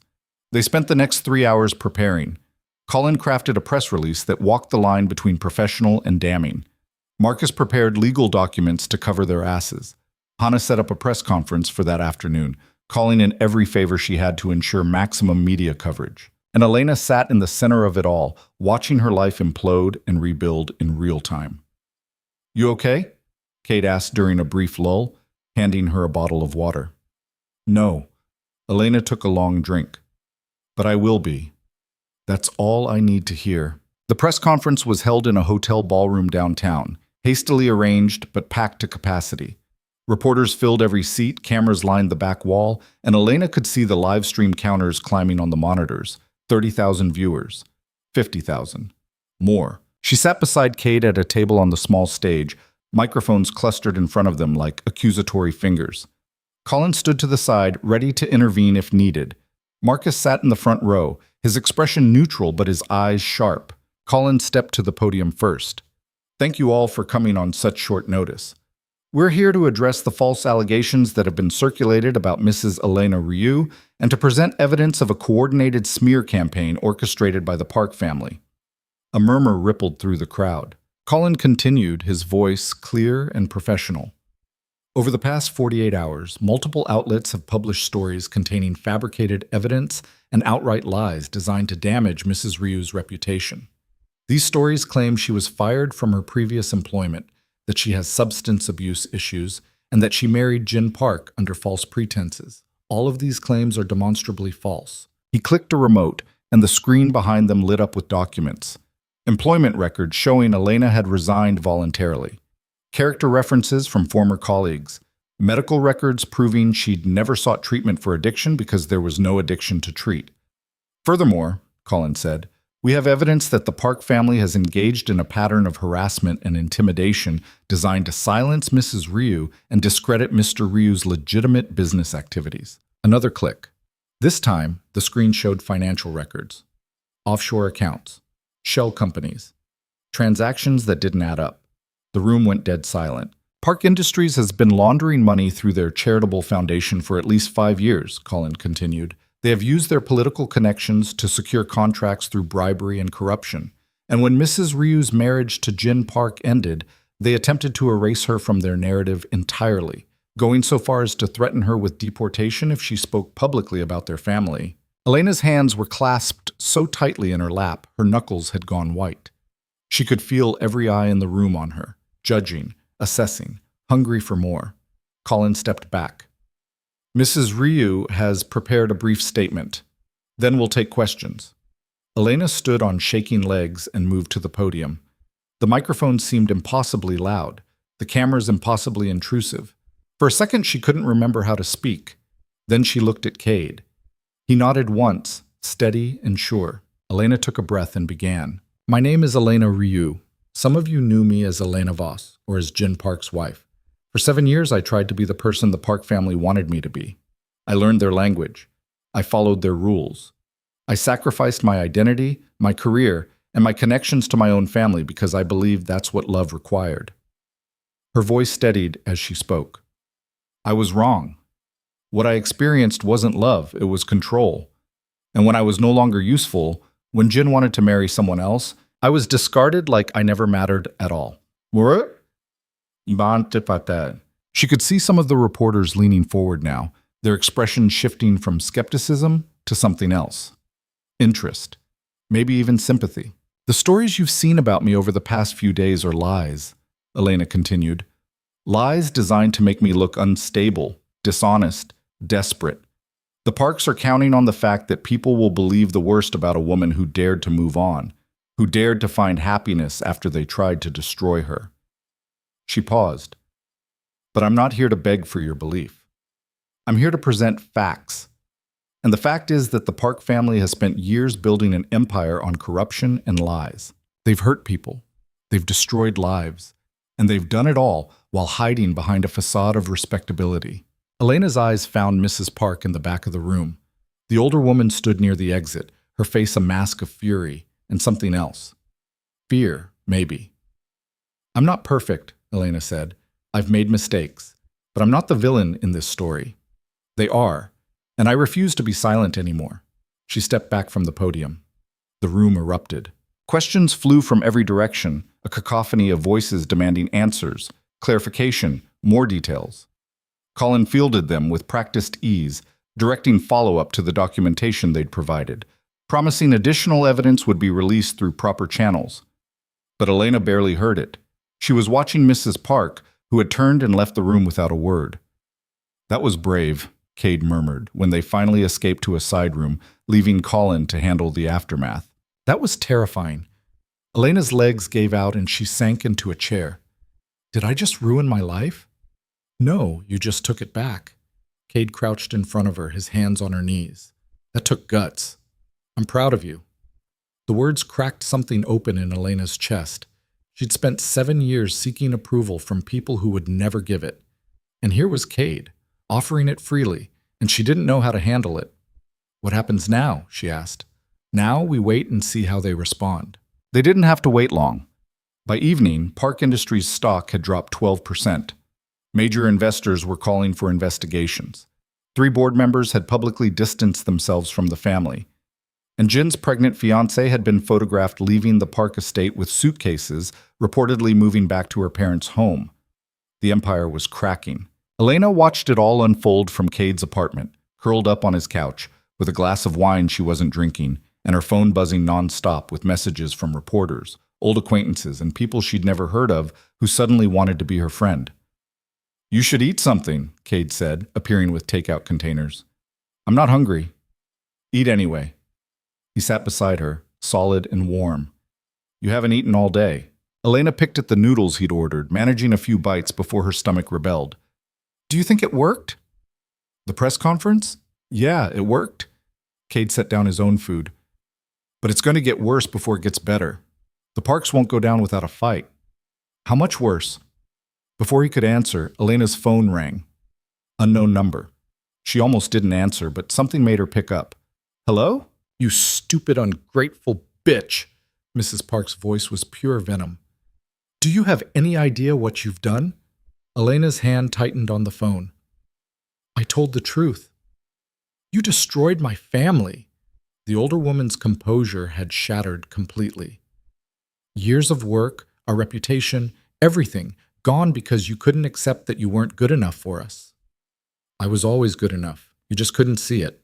Jin is devastated. His engagement is over. The board is calling for his resignation. My husband, Mrs. Park's voice cracked. You've ruined everything. You ruined it yourselves, Elena said quietly. I just held up a mirror. If you think this is over, you're delusional. We will destroy you, your new husband, your pathetic attempt at revenge, all of it. You'll wish you'd stayed in whatever gutter we found you in. Is that a threat? It's a promise. Mrs. Park hung up. Elena set down the phone with shaking hands. What did she say? Cade asked, his voice dangerously calm. Elena told him. His expression went dark and cold. I'm doubling your security, he said, starting tonight. Cade, non-negotiable. He stood, already pulling out his phone. She just made a direct threat. I'm not taking chances. Within an hour, there were 2 additional security personnel stationed outside the apartment. Cade made Elena promise not to go anywhere alone, not even to the corner store. And when she protested, he just looked at her with those fierce eyes and said, I can't lose you. Don't ask me to take that risk. So she agreed. That night, lying in bed beside him, Elena stared at the ceiling and tried to process everything that had happened. 2 weeks ago, she'd been sleeping on a bench, soaking wet and hopeless. Now she was at the center of one of Korea's biggest scandals, married to a man she was definitely falling for, and genuinely afraid for her safety. Regrets? Cade asked quietly, like he could read her thoughts. So many, Elena admitted. But not about this. Not about you. He turned to face her, and even in the darkness she could see the intensity in his expression. I meant what I said before.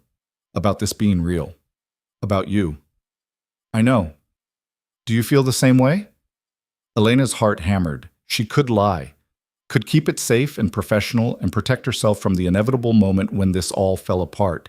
Instead, she said, Yes, I do. Cade kissed her, slow and deep, and full of something that felt terrifyingly like promise. And when they finally pulled apart, both breathing hard, he rested his forehead against hers. Then we'll get through this, he said. Whatever they throw at us. Together. Elena wanted to believe him. She really did. The next morning brought fresh hell. Elena woke to find photos plastered across every gossip site and social media platform. Photos of her and Cade leaving his building at various times over the past week. Photos from inside the press conference, zoomed in on her face, analyzed for signs of deception or guilt. And worst of all, photos from the fundraiser with Jin, the moment he'd grabbed her arm, carefully edited to make it look like she'd been the aggressor. The narrative was shifting. Now she wasn't just a gold digger or a liar. She was violent, unstable, dangerous. They're good, Colin said grimly when they gathered in Cade's office that morning. I have to give them credit. This is expert-level manipulation. Can we counter it? Elena asked. We can try. But we're playing defense now, which is never a good position. Colin pulled up more articles. They're also going after Cade, digging into his business dealings, his past. There's a piece running tonight claiming he orchestrated your divorce so he could swoop in and play hero. That's insane, Elena said. Doesn't matter if it's true. Matters if people believe it. Colin looked at Cade. They're trying to make you the villain and her the victim. If they succeed, public sympathy swings back to the Parks. Let it swing, Cade said coldly. We've got bigger ammunition. What do you mean? Marcus asked. Cade pulled up a file on his computer. I've been saving this. Didn't want to use it unless absolutely necessary, but they've forced my hand. The screen showed surveillance footage from 5 years ago. Grainy but clear enough. A young woman, Cade's sister, Sarah, meeting with Mr. Park in a parking garage. Their conversation was silent, but their body language spoke volumes. Sarah looked scared. Mr. Park looked threatening. This was 2 days before she died, Cade said, his voice flat. I've had it analyzed. Lip readers confirmed he was threatening her, telling her to keep quiet about the investment fraud, or there would be consequences. Elena's chest tightened. Cade, I've held on to this for 5 years waiting for the right moment. This is it. His eyes were hard as diamonds. We release this, and it's over. The police will have to reopen the investigation. The Parks won't be able to spin their way out of it. It's also deeply personal, Marcus said carefully. Once you put this out there, you can't take it back. Your sister's death becomes public consumption.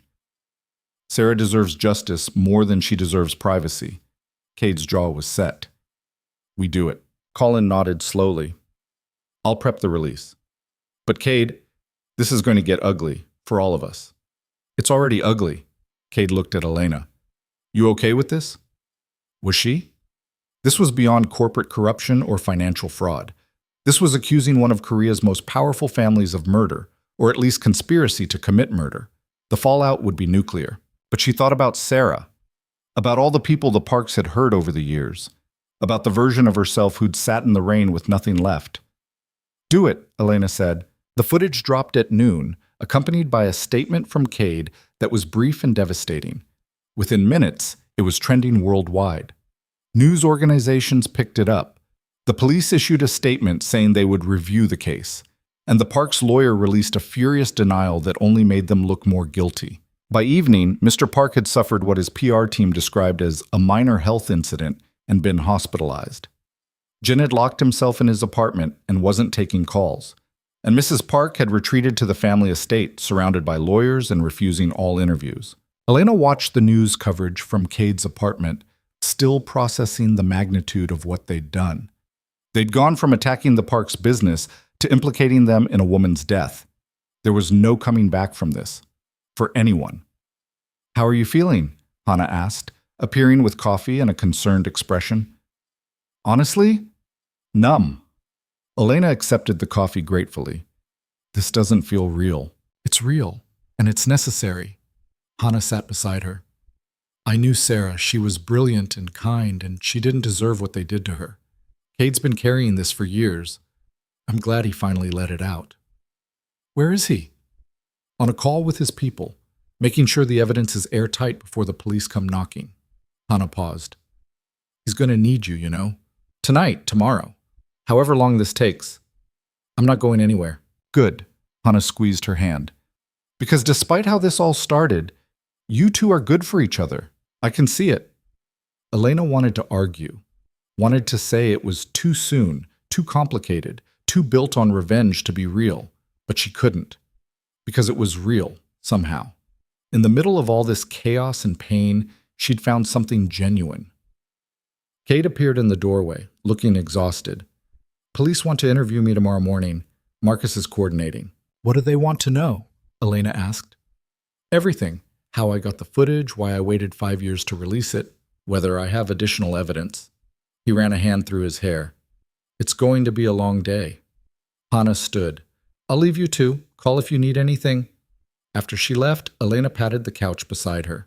Cade sat, and she could feel the tension radiating off him. Talk to me, she said quietly. About what? Sarah. What she was like. Cade was quiet for a long moment. Then he said, she was fearless, stupidly fearless sometimes. She saw an injustice, and she couldn't let it go. That's what got her killed. She couldn't just walk away from what the Parks were doing, even when it would have been smarter, safer. His voice roughened. She reminded me of you. Elena's throat went tight. Cade, I know what I'm asking of you. Staying in this, standing beside me through all of this, it's dangerous and it's not fair, and you didn't sign up for murder accusations and death threats. He turned to face her. If you want out, I'll understand. I'll make sure you're protected, set up somewhere safe. Elena kissed him, cutting off the words. When she pulled back, she made sure he was looking at her. I'm not leaving, she said firmly. We started this together. We finish it together. Elena, I mean it.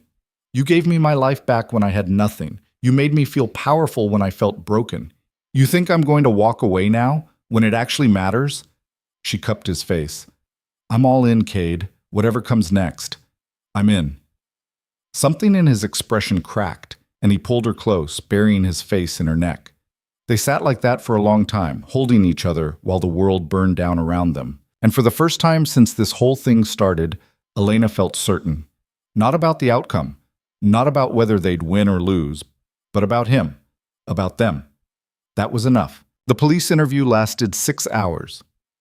Cade came back to the apartment that evening looking hollowed out, his tie loosened and dark circles under his eyes. Elena met him at the door, searching his face for answers. They're reopening the investigation, he said quietly. Officially. Sarah's case is no longer classified as suicide. Elena pulled him inside, guided him to the couch. That's good, right? It's something. Cade leaned his head back, staring at the ceiling. They want to interview everyone who knew her. Everyone connected to the Parks. It's going to take months, maybe years. He turned to look at Elena. And they made it clear that I'm a person of interest too. They think I might have fabricated the evidence or manipulated the timeline to serve my own agenda. That's insane. That's police work. He smiled without humor. Marcus says we should expect more scrutiny on everything. Our marriage, my businesses, your divorce. They're going to turn over every rock looking for inconsistencies. Elena sat beside him, close enough that their shoulders touched. Then they won't find any, because we've been honest. About most things. Cade's voice was careful. But this started as a business arrangement, Elena. A strategic marriage designed to hurt the Parks. If that comes out, let it come out. Elena surprised herself with how certain she sounded. Yes, that's how it started. But it's not what this is anymore. Anyone with eyes can see that. Cade looked at her, something raw and vulnerable in his expression. You sure about that? Instead of answering, Elena kissed him, slow and deliberate, and full of every feeling she didn't have words for yet. When they broke apart, Cade's hand came up to cup her face. I love you, he said, and the words landed like a confession.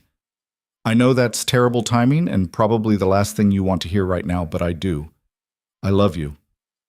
Elena's breath caught. She should have been scared, should have been cautious. Instead, she felt certain. I love you too, she said. And you're right, the timing is awful, but that doesn't make it less true. They stayed like that for a long moment, foreheads pressed together, the weight of everything they'd been through settling into something that felt almost like peace. The calm lasted exactly 12 hours. The next morning, Park Industries' board of directors called an emergency meeting. By noon, Mr. Park had been removed as chairman and Jin had resigned from his position as heir apparent. The company's stock went into freefall, and by evening, news broke that federal prosecutors were launching a formal investigation into the charity foundation and its financial practices.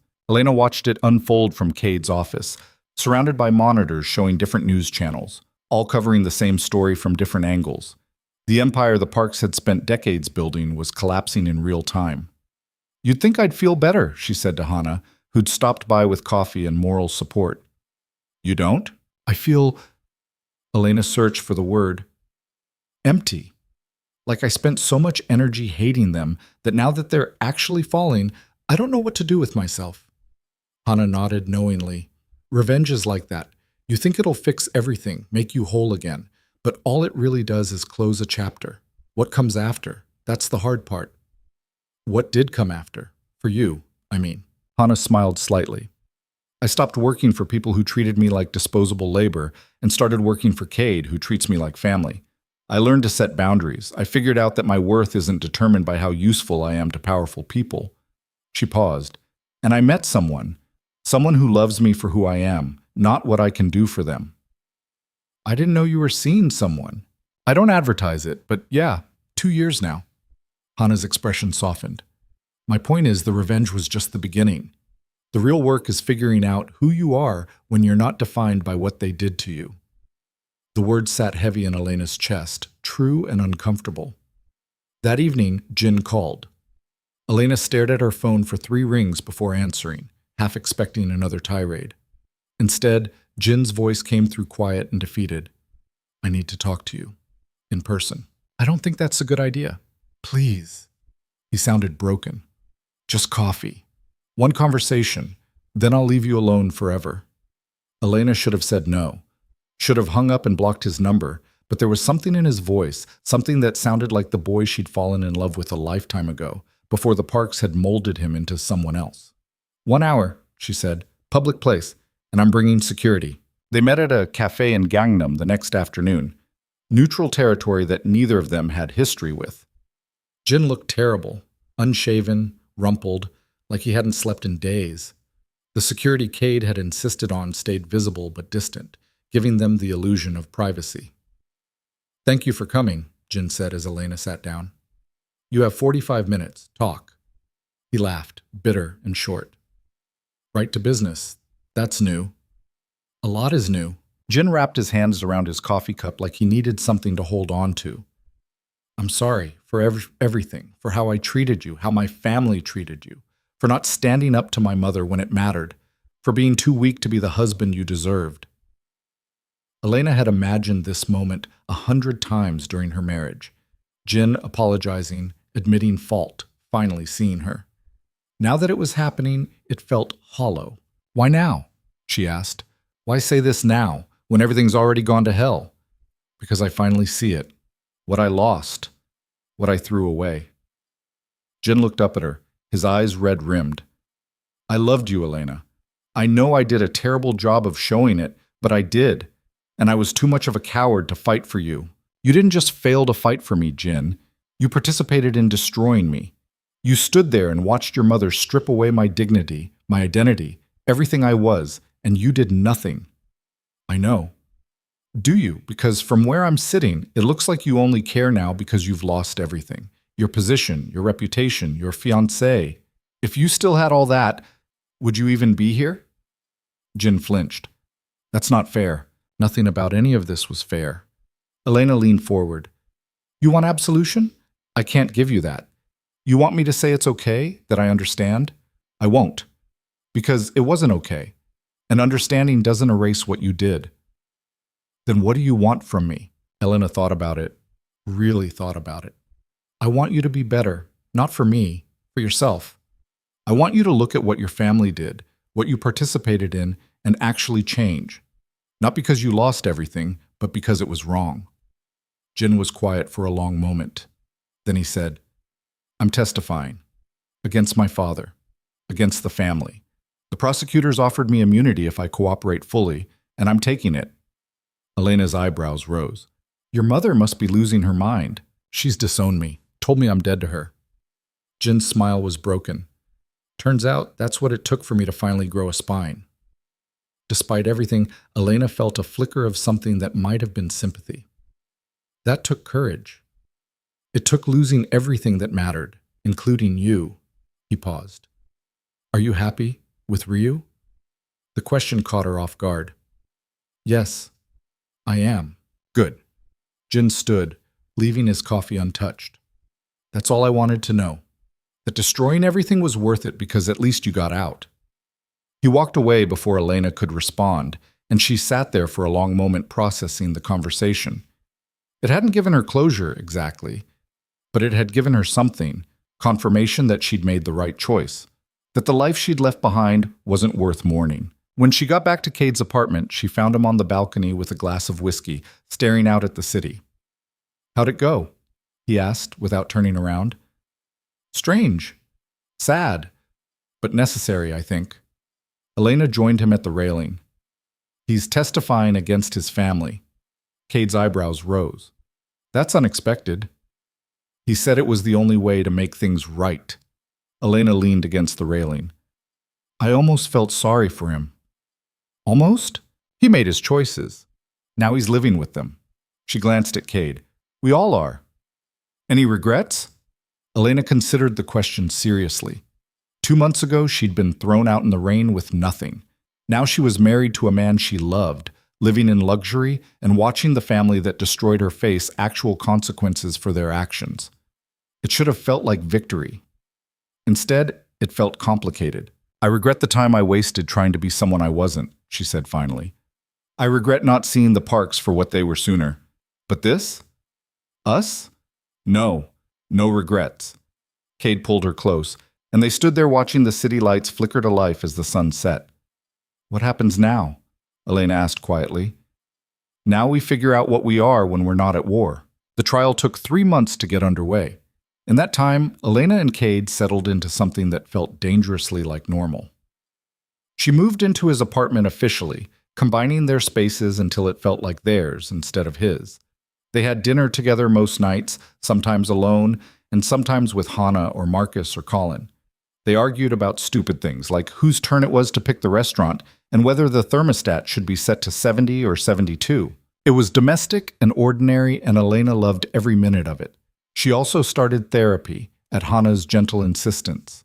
Twice a week, she sat in a comfortable office and talked about the Parks, about Jin, about the years she'd lost to trying to be someone else. Her therapist, a kind woman named Dr. Kim, never judged, just listened and asked questions that made Elena think. What do you want? Dr. Kim asked during one session. Not what you think you should want or what would make sense. What do you actually want for your life? Elena had to think about it. For so long, her wants had been buried under layers of obligation and expectation. I want to matter, not as someone's wife or someone's weapon, but as myself. I want to build something that's mine. What would that look like? Over the next few weeks, the answer took shape. Elena started volunteering with an organization that helped immigrant women navigate divorce and legal issues in Korea. She used her experience, her language skills, her hard-won knowledge of how the system worked, and how to fight it. And she discovered that helping others reclaim their lives gave her something she hadn't expected: purpose. You're good at this, Cade said one evening, watching her prep for a presentation she was giving to a group of women about their legal rights. It feels right, Elena admitted, like I'm finally doing something that matters. You've always mattered. To you, maybe, but I needed to matter to myself first. She set down her notes and looked at him. I spent 7 years trying to earn the Park's approval. Then I spent the last few months trying to destroy them. But this, helping people, making a difference, this is the first time I've done something just because I wanted to, not because I was reacting to someone else. Cade crossed the room and pulled her close. I'm proud of you. You know that, right? Elena leaned into him, breathing in the familiar scent of his cologne. I know, and it means everything. The trial began on a cold morning in January. Elena sat in the gallery beside Cade, watching as the prosecution laid out their case against Mr. Park and the other executives. Jin testified, his voice steady as he detailed years of corruption and illegal dealings. Mrs. Park sat stone-faced in the front row, refusing to look at her son. The evidence was damning. Financial records, witness testimony, the surveillance footage of Sarah's final meeting with Mr. Park. By the end of the second week, it was clear which way the verdict would go. They're going to prison, Marcus said over lunch during a recess. All of them. The only question is for how long. What about Mrs. Park? Elena asked. She's not directly implicated in the murder conspiracy, but the financial crimes are enough. She's looking at 5 to 7 years minimum. Elena tried to feel triumphant, vindicated. Instead, she just felt tired. The verdict came down on a Friday. Mr. Park was found guilty on all counts, including conspiracy to commit murder in Sarah's death. He was sentenced to 25 years. The other executives received sentences ranging from 8 to 15 years, and Mrs. Park, who'd maintained her innocence throughout, was convicted of fraud and money laundering and sentenced to 6 years. Jin, who testified for the prosecution, received immunity as promised. Elena watched them being led away in handcuffs and felt nothing. No joy, no satisfaction, just a quiet sense of finality. Outside the courthouse, reporters swarmed. Cade made a brief statement thanking the prosecutors and the jury and expressing hope that Sarah could finally rest in peace. Elena stood beside him, silent and composed, and when they finally made it to the car, she let out a breath she felt like she'd been holding for months. It's over, she said. Yeah. Cade took her hand. It's over. They drove home in silence, processing the weight of it all. That evening, Elena stood on the balcony looking out at the city and realized something had shifted. The anger that had driven her for so long was gone, replaced by something calmer, clearer. What are you thinking about? Cade asked, joining her with 2 glasses of wine. How strange it is. I wanted them to pay for what they did, and now they are. But I don't feel the way I thought I would. How did you think you'd feel? Triumphant, victorious, like I'd won. Elena took a sip of wine. Instead, I just feel free, like I can finally stop carrying all of it. Cade nodded slowly. Sarah used to say that revenge was like drinking poison and expecting the other person to die. I never understood what she meant until now. Do you regret it? Going after them? No. They needed to face consequences. But I regret how much of my life I spent planning it, how much energy I poured into hating them instead of living. He turned to face her. If I hadn't met you, I think I would have self-destructed after this was over. You gave me something to live for beyond revenge. Elena's throat went tight. You gave me that too. A reason to be more than just their victim. They stood there for a while, holding each other as the city hummed below them. So what now? Elena asked eventually. We've spent months taking the parks down. What do we do with ourselves when we're not fighting? Whatever we want, Cade smiled. That's the point of freedom, right? We get to choose. Over the next few months, they did exactly that. Elena expanded her work with the Immigrant Advocacy Group, eventually joining their board of directors. Cade shifted focus from his shadier enterprises to more legitimate business ventures, using his influence for something that didn't require quite so much moral ambiguity. They bought a house together, not a penthouse or an estate, but a real home with a garden and room for the life they were building. And slowly, carefully, they figured out how to be together when they weren't united by a common enemy. It wasn't always smooth. They fought about Cade's tendency to work too much and Elena's habit of taking on everyone else's problems. They had to learn each other's boundaries, their triggers, the ways their respective damage manifested. Cade struggled with nightmares about Sarah. Elena had panic attacks when she felt controlled or dismissed. But they worked through it, together. One evening, about 6 months after the trial, Elena came home to find Cade in the kitchen attempting to cook. The results were questionable at best. Something was burning, and there appeared to be flour everywhere. But his expression was so earnest that she couldn't help but laugh. "What is this?" she asked. "Dinner, or it was supposed to be." Cade looked at the smoking pan with dismay. I was trying to do something romantic. By setting the kitchen on fire, it's symbolic, he grinned. We started in chaos. Might as well continue the tradition. Elena crossed to him and kissed him, tasting smoke and laughter and love. How about we order takeout and call this a noble effort? Deal. They ended up on the couch with Thai food and bad television, Elena's head on Cade's shoulder and his arm around her waist. It was ordinary and perfect, and everything Elena had never let herself hope for. Can I ask you something? Cade said during a commercial break. Always. Do you think you would have fallen for me if we'd met differently? If there was no revenge plot, no shared enemy, just two people in a coffee shop or something equally mundane? Elena considered it. Honestly, I don't know. The person I was before the parks destroyed me. She was so desperate for approval, so willing to shrink herself to fit. I don't think I would have recognized what I had in you. And now I know better. I know my own worth. I know that love isn't about becoming smaller. It's about finding someone who makes you want to be bigger, braver, more yourself. She tilted her head to look at him. So maybe we needed the fire to find each other. But we're choosing to stay for something better. Cade kissed her temple. I like that. Me too. A year after the trial, Elena stood in front of a room full of women at the Immigrant Advocacy Center's annual fundraiser. She wore a simple black dress and spoke without notes, telling her story without shame or hesitation. She talked about being discarded, about finding strength in unexpected places, about learning that her value wasn't determined by someone else's treatment of her. I spent years believing I was broken, she said, her voice carrying across the silent room. That being thrown away meant I was worthless. But here's what I learned. You're not broken just because someone treated you like you were disposable. Their failure to see your worth doesn't diminish it. And sometimes the greatest revenge isn't destroying the people who hurt you. It's becoming so fully, completely yourself that their opinion stops mattering. The room erupted in applause.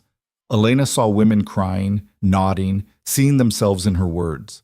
And for the first time since this whole journey began, she felt like she'd found what she was looking for. Not revenge, not validation, just purpose. Cade was waiting for her when she came off stage, pride written all over his face. That was incredible, he said. It was true. Elena took his hand. All of it. They walked out into the Seoul night, the city that had witnessed their war and their healing. Elena thought about the woman she'd been, desperate, lost, willing to trade her identity for belonging. She thought about the woman she'd become, strong, purposeful, loved not despite her flaws, but including them. The Parks were in prison. Jin was rebuilding his life somewhere far from the wreckage of his family's empire. And Elena was here, holding hands with a man who'd started as a business arrangement and become her home. You know what the best part is? She said as they walked. What? I don't need you anymore. To survive, I mean. I'm fine on my own now. I've built a life I'm proud of, found work that matters, figured out who I am. Cade stopped walking, looking concerned. Is this your way of saying, no? Elena laughed and pulled him close. I'm saying I don't need you. But I choose you anyway, every day.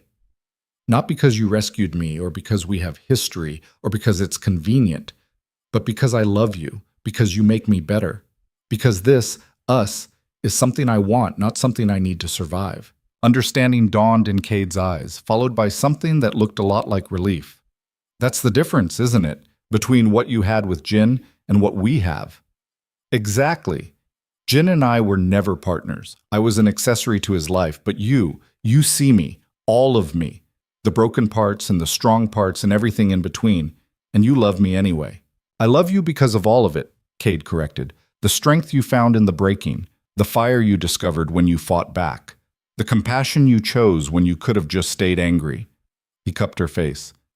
You're extraordinary, Elena Ryu, and I'm grateful every day that you chose me back. They kissed there on the sidewalk, and Elena felt something settle in her chest. Peace, maybe. Or just the certainty that she was exactly where she was supposed to be. 6 months later, on a quiet Saturday morning, Elena woke up to find Cade already awake, watching her with that soft expression he only wore in private. What? She asked, self-conscious. I want to ask you something. For real this time. Elena sat up, suddenly more awake. Okay. Cade reached into the nightstand and pulled out a small box. Not the massive diamond he'd given her when they first married. This was simpler, more personal. He opened it to reveal a delicate gold band with a small sapphire. The first time I asked you to marry me, it was a business proposition, he said. Strategic, calculated. Everything we needed to survive, but nothing either of us actually wanted. He took her hand. This time, I'm asking because I want to spend the rest of my life with you. Not because we're fighting a war, not because we need each other to survive, but because I love you. Because you're my best friend and my partner and the person I want to build a future with. Elena's eyes burned with tears. We're already married, you know. I know, but that marriage was strategy. This one would be choice. Cade smiled. So what do you say? Will you marry me? Again? For real this time? Elena laughed through her tears. Yes, absolutely yes. He slipped the ring onto her finger beside the massive diamond she'd worn for months. They looked strange together, the ostentatious and the simple, but somehow right. They got married again on a spring afternoon in a small ceremony with just their closest friends. Hannah cried. Marcus gave a speech about how they'd both driven him crazy, but he'd never seen two people more meant for each other. Colin documented everything, naturally. And when Cade kissed Elena, it felt different than the first time. Less performance, more promise. At the reception, a simple dinner at their favorite restaurant, Elena looked around at the small gathering of people who'd become her family. She thought about how far she'd come from that night in the rain, how much she'd lost and how much she'd gained. Speech, Hannah called out, grinning. Come on, Elena, say something. Elena stood, glass in hand, and looked at the faces around the table. I don't have anything prepared, she admitted. But I've been thinking a lot lately about what this all means. This journey we've been on. She glanced at Cade, who smiled encouragingly. For a long time, I thought strength meant not needing anyone. I thought independence meant building walls so high no one could hurt me. And I thought revenge would heal the parts of me that got broken. Elena paused. I was wrong about all of it. Real strength isn't about being invulnerable. It's about getting back up when you fall. Independence isn't isolation. It's knowing your worth regardless of whether you're alone or partnered. And revenge doesn't heal anything. It just closes a chapter so you can start writing a new one. She looked at Cade again, her voice softening. The parks took a lot from me. Years of my life, my sense of self, my trust in people. But they couldn't take everything. And in trying to destroy them, I found something better than revenge. I found myself. I found purpose. And I found love that doesn't ask me to be smaller or quieter or different than I am. Elena raised her glass. So here's to new beginnings, to choosing each other every day, to building lives that are messy and imperfect and entirely our own, and to remembering that the best revenge isn't destruction. It's becoming so happy, so whole, so completely yourself that the people who hurt you become irrelevant. Everyone drank to that, and when Elena sat back down, Cade pulled her close and whispered, I love you. I love you too, she said. For real this time. He laughed, and it was the most genuine, unguarded sound she'd ever heard from him. Years later, when people asked Elena about how she and Cade met, she told them the truth. That it started with revenge and desperation and a deal made in desperation. That they'd been broken people using each other to survive. But she also told them how it ended, or rather how it began again. With choice. With love.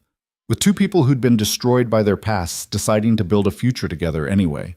The parks became a cautionary tale, their empire a warning about what happened when you mistook power for worth.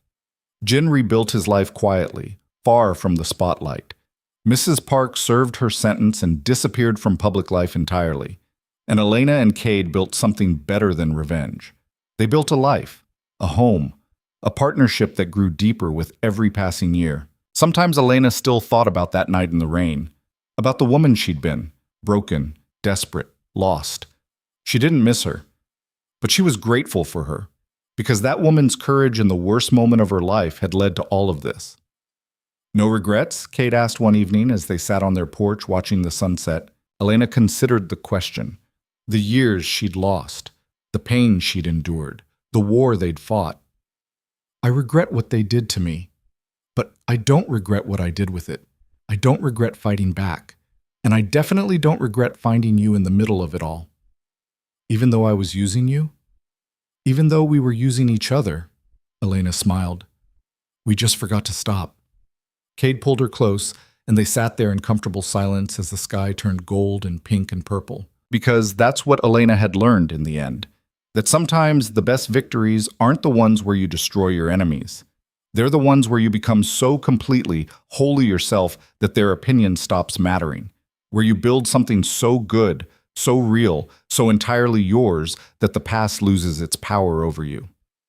She'd wanted revenge. What she got was freedom. And that, Elena thought, as Cade pressed a kiss to her temple, was so much better.